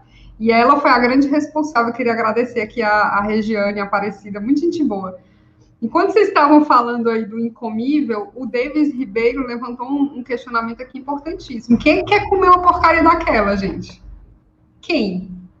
De fato é incomível, né? A Ana Maria Beringuel Nascimento manda o superchat perguntando se a CPI dará em pizza. E aí eu lembrei da minha pergunta. Eu queria só explicar, porque eu acho que alguém deve ter achado estranho. Eu falei que a nossa geração... Opa, ele caiu, Vinícius. Então, eu vou fazer o seguinte. Eu vou mencionar os super stickers e os superchats mudos. Depois eu volto com as perguntas escritas. Beleza. Beleza? A Fernanda Lopes mandou um superchat poético, lindo, escrito fora Bozo. Achei sensacional. Deixa eu ver, pronto. O professor está de volta. Voltei. Então, professor, tem uma pergunta aqui, e aí eu lembrei da minha. Eu estava até explicando que eu mencionei que a nossa geração aprendeu sobre impeachment na escola, porque uma vez eu comentei sobre isso e alguém falou assim, só a geração de vocês estudou impeachment na escola. Por isso que eu mencionei a nossa idade aqui, não é porque eu sou doida não, tá, gente? Não foi à toa, não. A Ana Maria Beringuel Nascimento mandou um superchat perguntando se essa CPI, no final das contas, vai dar em pizza. O Fabiano França fala, grande professor José Fernandes, eu sou seu fã. O Léo Santucci fala o seguinte, eu estou na luta contra a privatização da Dataprev, além do INSS, processo auxílio emergencial e a Lei Aldir Blanc. O governo trabalha contra a população. O Wagner Alves Maciel, que é um parceiro nosso aqui de tempos, manda um superchat falando até que enfim o DCM entrevista o grande José Fernandes, um dos melhores analistas do YouTube, com uma forma super simples e eficiente de explicar o desgoverno. O Robson Fontes fala, essa CPI serve para quê? Dá para colocar o genocida Bozo na cadeia? O Luiz Alberto Benevides pergunta o seguinte, professor, qual seria o limite ótimo de amplitude da frente eleitoral para 2022? A frente ampla, além de comprometer o programa, vai perder votos da esquerda. A Ana Maria Beringuel Nascimento fala, a direita está sempre preparada para agir da pior maneira. Não podemos ficar no oba-oba, Lula já ganhou e etc. Temos de tomar cuidado. O Raimundo Alves fala, Pazuello nunca mais vai recitar a frase do hino nacional. E verás que um filho teu não foge à luta. Ah, não mesmo. O perfil Wakanda Forever, que eu perguntei aqui, comentei que ele nunca mais tinha aparecido, ele manda um superchat para se explicar, dizendo assim, oi, Sara, eu sempre estou ouvindo as lives como se fosse um podcast, mas às vezes eu não consigo interagir no chat. A Silvana Soares, ela escreveu uma mensagem falando assim, professor José, eu estou aqui aceitando o seu convite feito na live. Aí eu entendi que você chamou o pessoal para vir para cá, né? Bacana, obrigada. O Luiz Alberto Benevides fala, o Google pensa que o Lapa Café continua aberto. Eu acho que essa inteligência artificial não estava preparada para uma situação dessa, né, de temporariamente fechado. Então, acho que esse fenômeno do bar que aparece aberto acontece no Brasil todo. A Dani Bezerra, do canal Vermelho Pimenta, fala, diz aí que o Flávio entregou que o Bozo teve Covid e que foi só uma gripezinha. Foi no final da CPI. A Fernanda Lopes fala, ótima live, pessoal, sempre assisto os vídeos do portal, gente, virou nome próprio. A Isa Moraes manda aqui uns superchats sem dizer nada, a gente agradece. A Shirley e a Lúcia mandam super stickers, a gente agradece. O Rodrigo Sampa pinga sem dizer nada. A Solange Maria também dá um pingo aqui generoso sem dizer nada, a gente agradece. O Leandro Mariano manda um super sticker. O Leandro Mariano, nosso colega de trabalho, Vinícius, aqui das lives. O Marcos Taveira pinga sem dizer nada, a gente agradece também.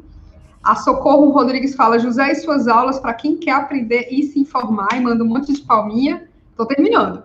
A Cida Silva manda super sticker, a Joana Dark também. O Trajano Candelária fala assim, boa noite. Fala, Sarinha maravilhosa. Oi, José, muito bom te ver por aqui. E aí, para o Vinícius, ele fala, é nóis. Com bastante X. Sabe a diferença do S do Rio de Janeiro para Florianópolis, né? No Rio de Janeiro a gente fala nós. Aqui em Floripa o manezinho fala nós, não fala o I. Porque em Florianópolis o pessoal tem um sotaque meio português, né? Bem açoriano, bem português. Quando passar essa história toda aí, vou encarar uma sequência de camarão com você aí, Vinícius. Tá convidado. Super convidado. E vai ser aqui na praia que eu moro. Mas vem cá, posso contar uma historinha aqui que eu acho engraçadinha para vocês? Posso contar? Claro. Deve. É o seguinte, como eu disse a vocês, né, eu casei com uma mulher de São Paulo. E aí eu ainda estava fazendo, quando eu estava me formando, né, eu sempre pegava o último ônibus na rodoviária do Rio de Janeiro e ia para São Paulo, para dormir dentro do ônibus, aí chegar lá de manhã cedo mais tranquilo, né? E uma vez, uma sexta-feira, lá na faculdade, estava tendo uma festa, eu sempre organizava festa lá, e eu bebi para cá, mas eu passei muito da conta. E pedi para o pessoal me levar na rodoviária, só que eu estava muito ruim, estava péssimo, né? E o pessoal me botou no ônibus, meus amigos, né? E eu dormi dentro do ônibus e fui embora. A viagem Rio-São Paulo, ela durava 6 horas. Então, se eu saísse do Rio às 2 da manhã, que era o último ônibus da Cometa, eu tinha que estar em São Paulo 8 horas da manhã.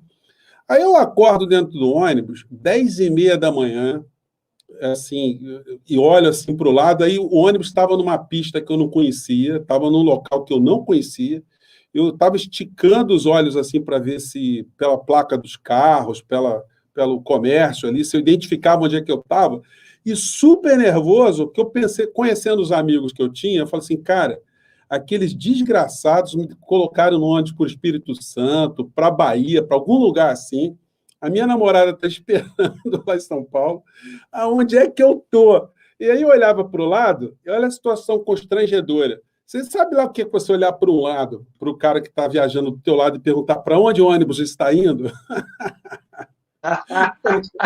Falei, cara, eu não vou perguntar porque o cara vai achar que eu sou doido, que eu estou querendo alguma coisa com ele, alguma coisa assim. Eu falei assim, cara, eu vou ficar aguentando aqui para ver se esse ônibus vai para algum lugar, para ver se eu sei onde é que eu estou, né? E preocupado, porque minha namorada está esperando lá em São Paulo e eu estou aqui nesse ônibus sem saber onde é que eu estou, né? O que tinha acontecido? Tinha acontecido um acidente na Dutra e o ônibus ia para São Paulo mesmo, só que ele foi fazer um desvio. Aí ele foi para uma das cidades ali perto, Jacareí e tal. E aí, depois de muito tempo, o ônibus retornou para a Dutra e chegou lá na rodoviária. Enfim, de lá eu fui encontrar com a minha namorada. Mas foi uma situação constrangedora. Você falou do PM que sentou do teu lado dentro do ônibus. Já foi eu, o cara do lado ali, eu tenho que perguntar para o cara para onde ele estava indo, né? E com raiva dos meus amigos. Cara, ia achar que tu era doido, cara. E antes de começar a responder o superchat, gente, tá vendo como é que papo entre um bebedor e o dono de um botequim rende. Imagina, sem pandemia, o que tá sendo isso daqui. A gente já teve derrubado o Bolsonaro já na mesa do bar, mas enfim. Tá por gatinho, Vinícius, essa conversa, viu, de base. Eu anotei aqui as perguntas, viu, do povo aí.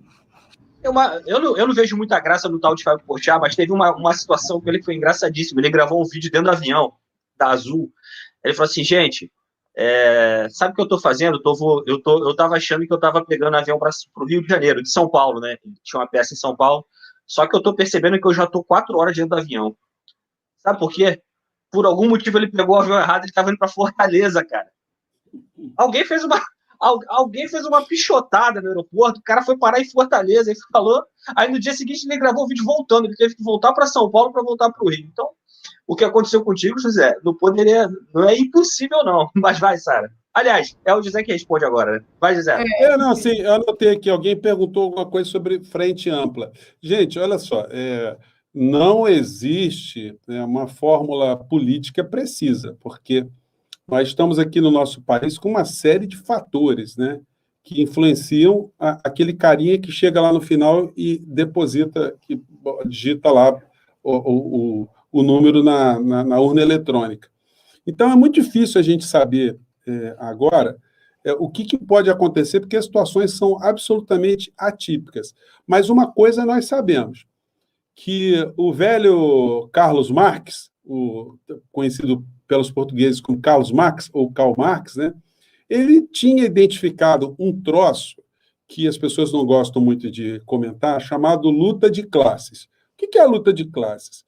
É sempre a busca de uma classe social por uma situação melhor para o seu grupo, para o seu clã, e muitas vezes os seus interesses enquanto classe, enquanto pessoas semelhantes, se conflitam com os interesses de outras pessoas que são semelhantes e que são pertencentes a outra classe social. Então, aqui no nosso país, nós temos uma luta de classes onde quem detém os meios de comunicação, detém o poder econômico, detém o sistema financeiro, detém as universidades, detém as rádios, detém os principais provedores de internet, os principais veículos de comunicação.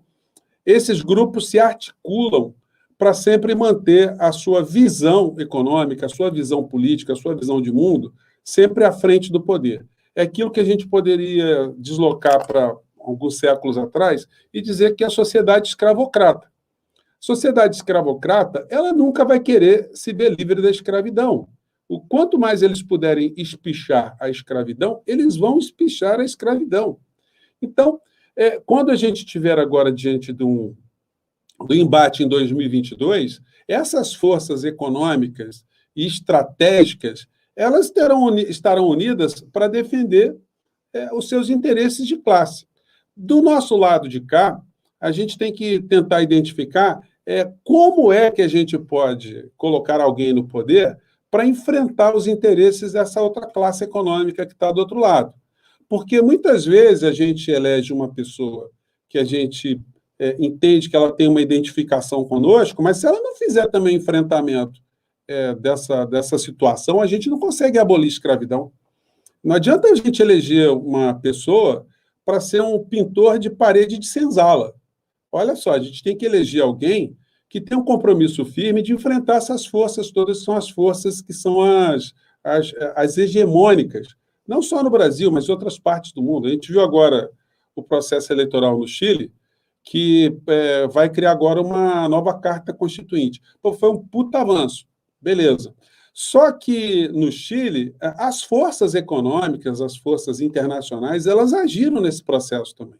Então, a gente vai ter muita Tabata Amaral lá no Chile, fazendo a carta política deles lá, pessoas que vieram de movimentos específicos, movimentos identitários, enfim.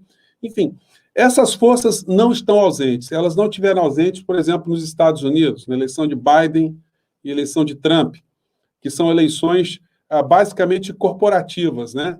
Aquilo que o Chomsky chama de corporatocracia. As corporações bancam os deputados do Partido Republicano, bancam os deputados do Partido Democrata, e quem ganha são sempre os grupos econômicos que funcionam através do parlamento como regulamentadores dos seus interesses ou desregulamentadores. E eles atuam transnacionalmente também com seus interesses. No Brasil, a gente está vivendo uma situação assim. Em 2022, o que é que a gente quer para o nosso país? As pessoas estão com a ideia que o Lula seria a figura redentora do nosso país. Eu não sei.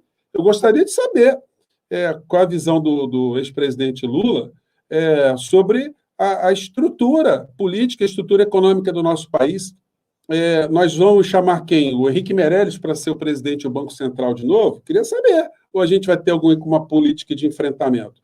Nós vamos... Assim, eu fiquei muito preocupado com a fala do ex-presidente Lula depois do processo ter sido anulado, naquele encontro que ele teve lá, que ele começou a elogiar o jornalismo da Rede Globo, como se a Rede Globo tivesse, hoje, comprometida com a ética jornalística, estivesse querendo mostrar a verdade. Santa ingenuidade, Batman. Se for por aí, eu já começo a ficar preocupado.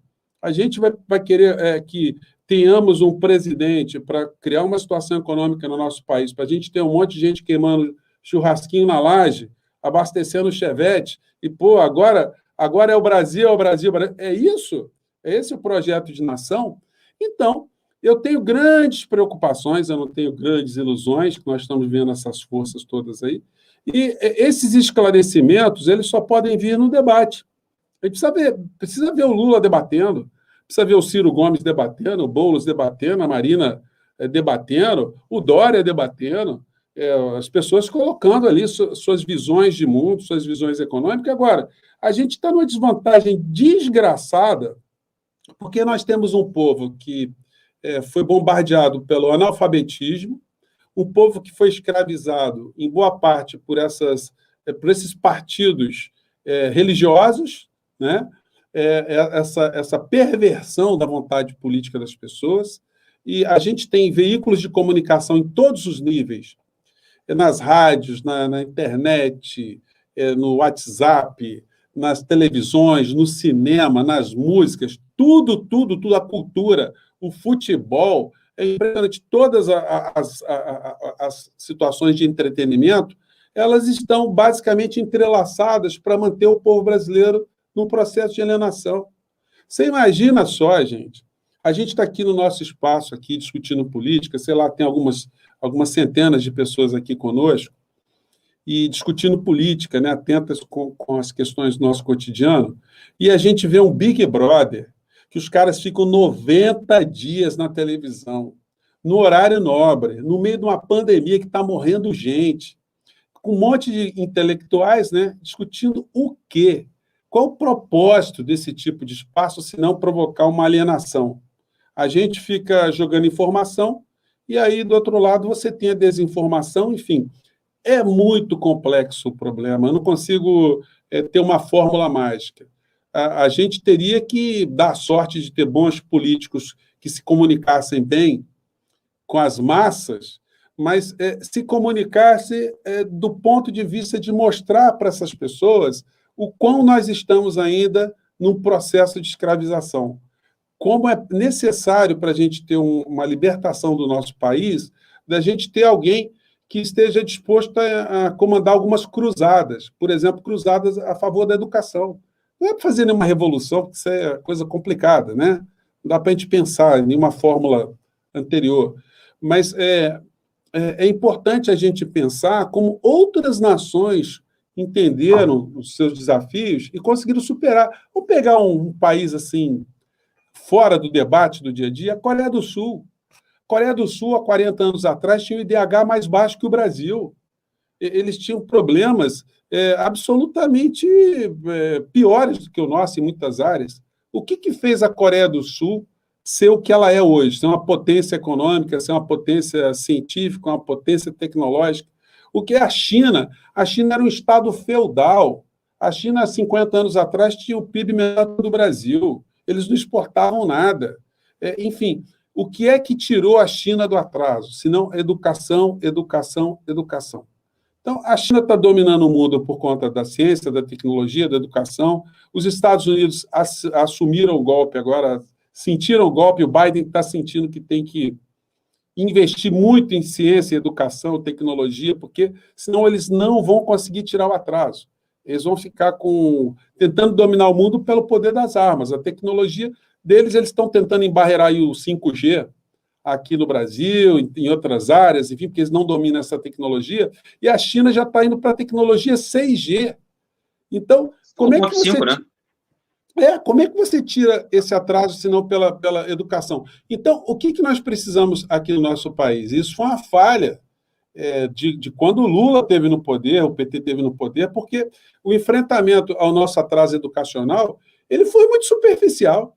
A gente não teve aqui um investimento maciço, pesado, em educação integral, em todos os níveis. A gente teve os programas de universidade, muitos programas inclusivos, muitos programas de erradicação do analfabetismo, mas foram incipientes. Foram tão incipientes que a gente, no final da história, teve um Bolsonaro da vida. Uma população politizada, uma população com o mínimo de percepção da realidade, ela não deixaria um aventureiro, um vigarista, um salafrário virar presidente da República. Nós não estamos falando de nenhuma pessoa inteligente, não estou falando de um cara preparado, de um cara que... Não, nós estamos falando de um boçal. O Brasil deixou um boçal virar presidente da República. E isso, a responsabilidade disso é muito da situação, do tecido social brasileiro, o esgarçamento, a anticultura, o analfabetismo. A gente sabe, eu que lidei ali com música no bar, enfim, tanto tempo, né? Tem pessoas no nosso país que se nutrem de algumas músicas porque que tem um repertório que não ultrapassa... As músicas não têm 50 palavras, e o repertório da vida do cara não tem 200 palavras. Não é?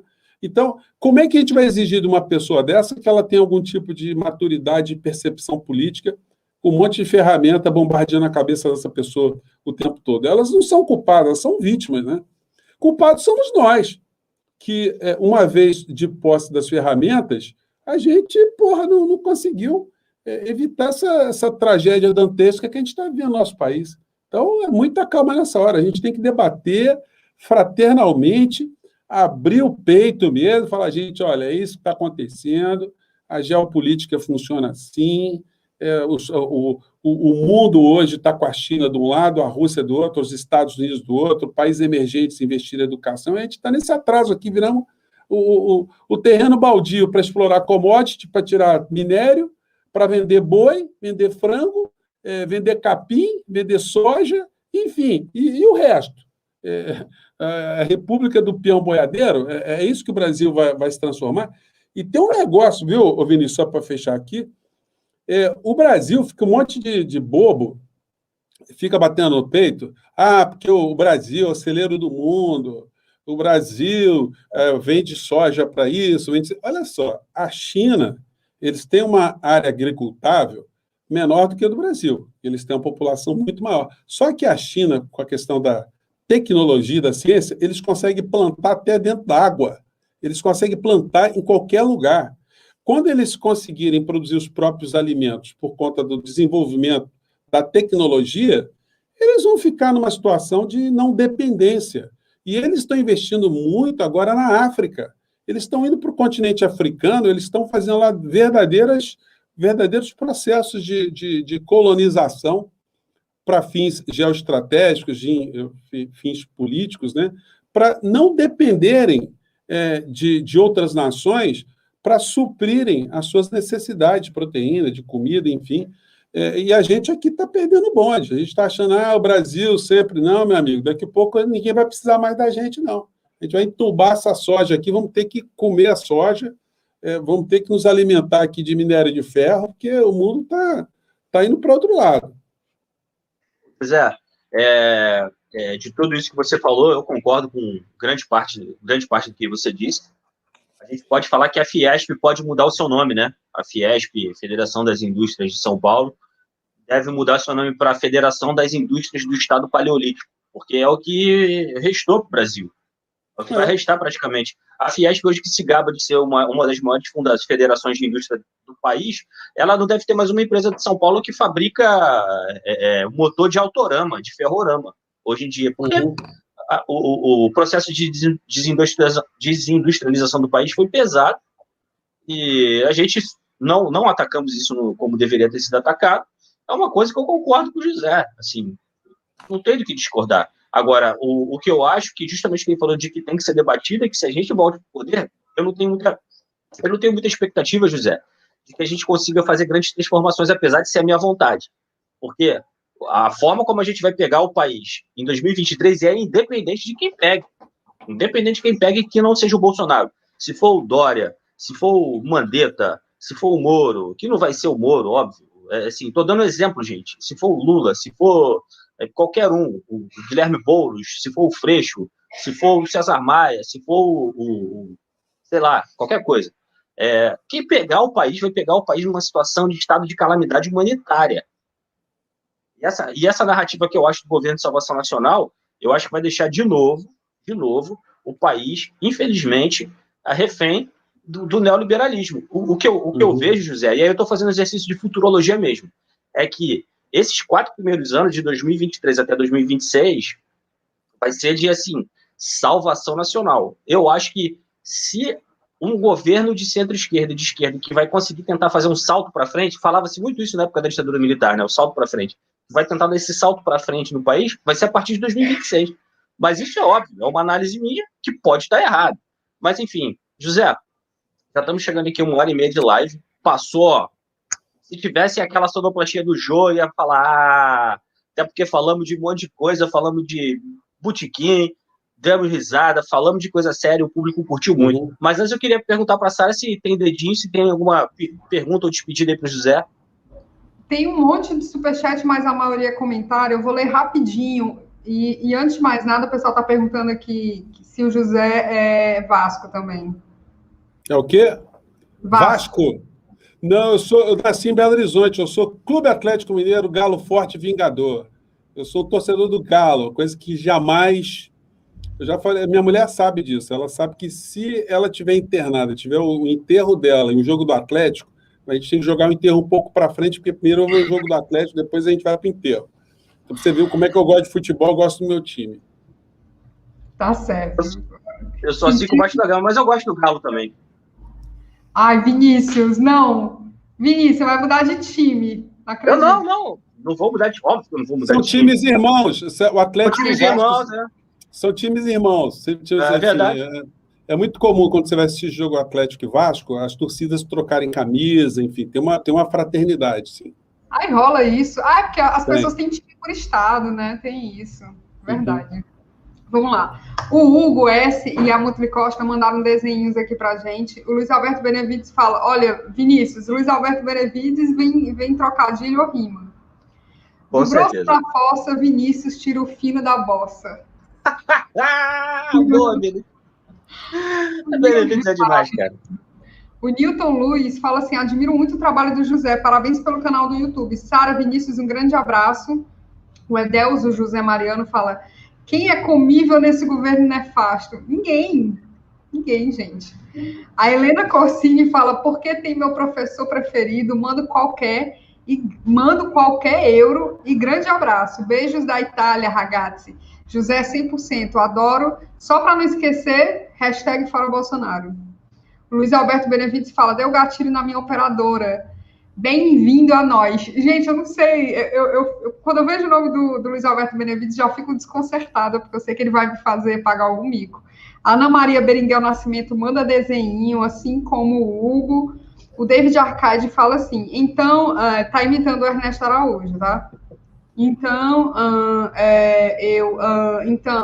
assim, eu não vi, eu não sei, eu não estava lá.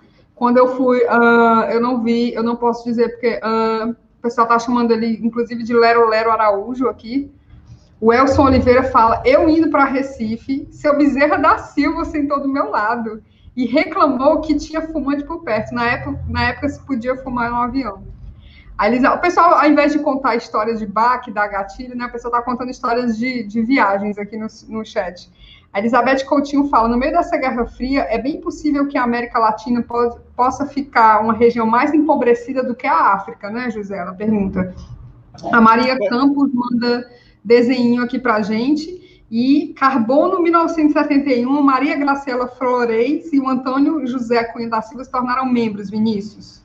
Pronto, não pulei. Ah, não, faltou aqui o Luiz Alberto Benevides fala, simpatizo com todos os times alvinegros. Pois é, o lance de torcer pela cor, né? Você é tricolor no Ceará, no Rio de Janeiro, no Rio Grande do Sul. Gente, não entendo essa aspira de quem gosta de futebol, não. Mas, tô devendo mais nada. Então, assim, queria agradecer muito o José pela presença. Foi maravilhoso, como eu já imaginava que seria. O convite está aberto para voltar, José. Quando você puder, tiver um tempo, a gente vai sempre te solicitar. Quando você puder, beleza. Beleza, não, assim, eu tô dentro. Sara está com o meu contato aí, passa para o Vinícius, a gente toca figurinha aí. Aquele negócio, como eu só tô assim, meio enfurnado, né, por conta dos livros que eu estou escrevendo, mas, enfim, estou aqui e estou dentro. Obrigado por vocês terem me chamado, estou até com a garganta aqui, hoje eu passei da conta, fiquei o dia todo falando aqui, gravando agora com vocês aqui, mas eu curto, puxa vida, tá super legal.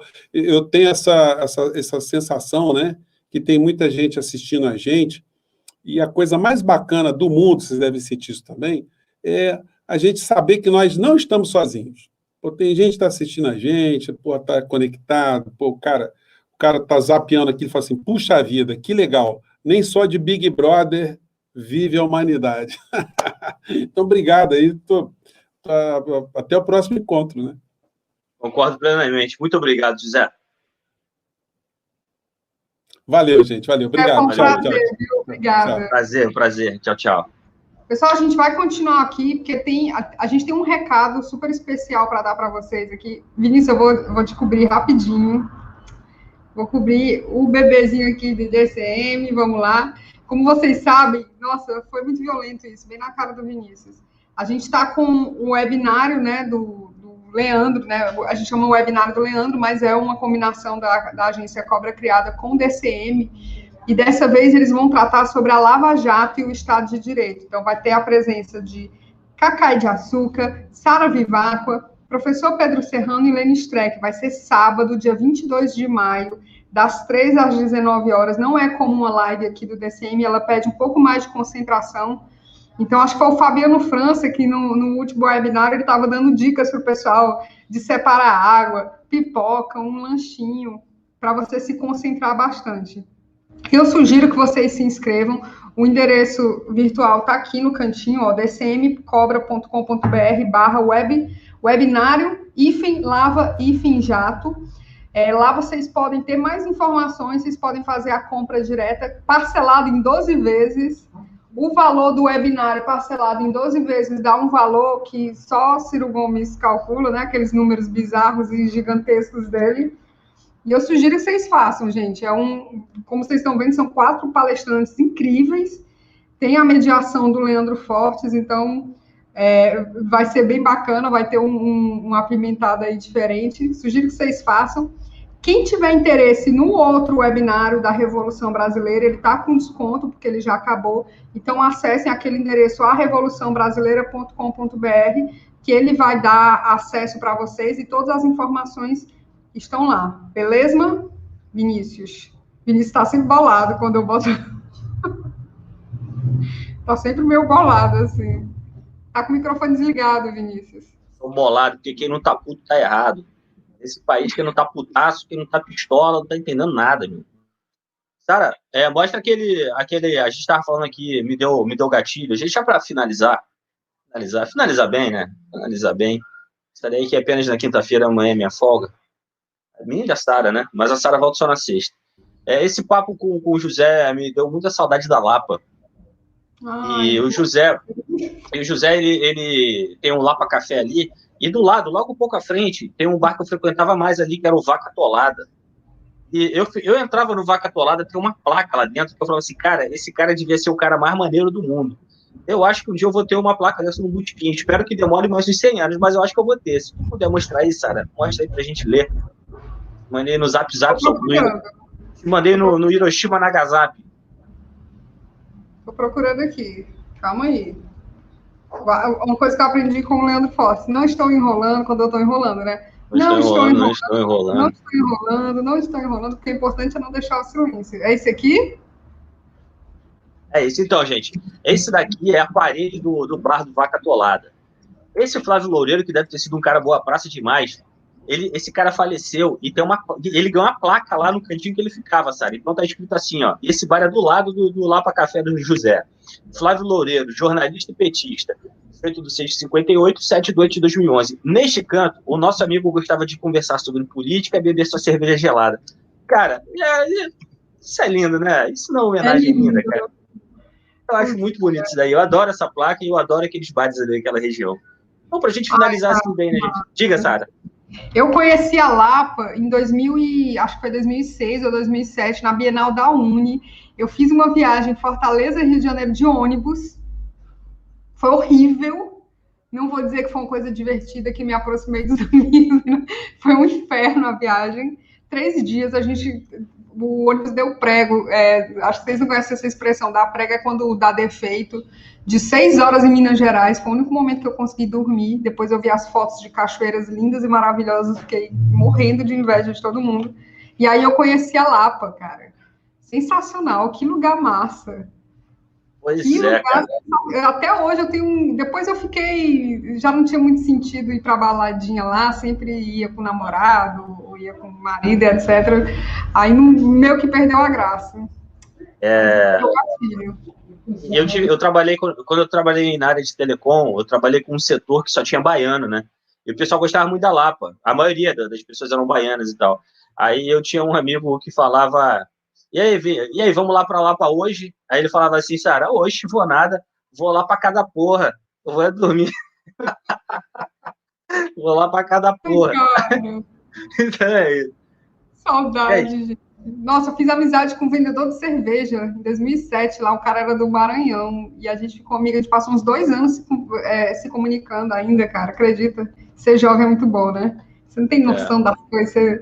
Ó, para registrar aqui, Paulinho Montani Júnior manda um super sticker, Luiz Alberto Benevides está falando que gosta da cadeira vermelha, tem uma oncinha aqui, de vez em quando eu estava fazendo assim, é essa onça que está me mordendo, e o João do Sertão fala... Ciro fechou com o Steve Bannon. Não, eles são, tipo, ele tá tentando parecer que é o Steve Bannon, né? É muito, gente, patético, né? Patético. Uma força superior apareceu aqui, não sei se era o Pedro ou se era a Marília, dizendo que o Radicalmente Moderados vai começar às 19 horas, 7 da noite. Que doido, então, né? Tá bom, temos que... Então é isso. Hoje é terça-feira, hoje é dia de Rudá Hit no Essencial, com Kiko e Marília, e a Cidália Santos mandou um super sticker aqui pra gente. Amanhã, quarta-feira, tem Pazuzu na CPI, provavelmente a gente vai fazer com links separados novamente, mas no café da manhã, que começa antes da CPI, a gente vai ter a Liana Cirne. Diabos Velhos, depois Liana Cirne. Eu e ela de Santas, não vai nada a ver. Luiz Alberto Benevides fala, toda quarta eu tinha ensaio do Sargento Pimenta na Lapa. Gente, tá muito gatilho esse final de live, tá muito gatilho. Ó, Sérgio Maurício, casa comigo, Sara, vem para o Rio. Eu não tinha... Não falou Sara, ele falou Sera. Então, infelizmente, não posso responder, que eu não sei se para quem é. É isso. Então é isso, gente. Até quarta... Até quarta não, é mole, eu tô ficando lerdo aqui, cara. Tô vendo. Tô completamente lesado. Mas é isso, gente. Queria agradecer muito. A gente volta sexta, nós dois juntos. Eu volto na quinta, né? A gente volta na sexta, eu e a Sara juntos voltamos apenas na sexta-feira. Queria agradecer toda a audiência, queria agradecer aí a galera que contribuiu hoje. Vocês estão ajudando muito a gente a superar esse problema que a gente está vivendo aqui no DCM, né? Por conta dessa desmonetização, um recorde aí que aconteceu. E é só isso, gente. É só agradecer mesmo tudo aí que vocês estão fazendo aí por nós, por toda a contribuição hoje. Um abraço e até quinta, amanhã. Mas amanhã tá aqui a Marília e Sara Vivar. Beijo. Isso. Ó, Diana de Castro Terra tá fazendo aniversário hoje. Parabéns, Diana. Ó, cruzo com a Diana nos chats do YouTube, desde que isso aqui era tudo mato. Maravilhosa, feliz aniversário aí. Luiz Alberto Benevides, que vai ficar pingando para manter a gente constrangido aqui, fala, será que é um superchat em vão, Legião Urbana? Eu não vou cantar seu superchat, cara, eu fico muito... Constrangida. Eu sou totalmente desafinada, cara, eu não consigo nem cantarolar em casa, que eu fico constrangida de ouvir minha própria voz. Então nem se fala. É isso, gente. Cheiro. Tchau, tchau. Bye, bye.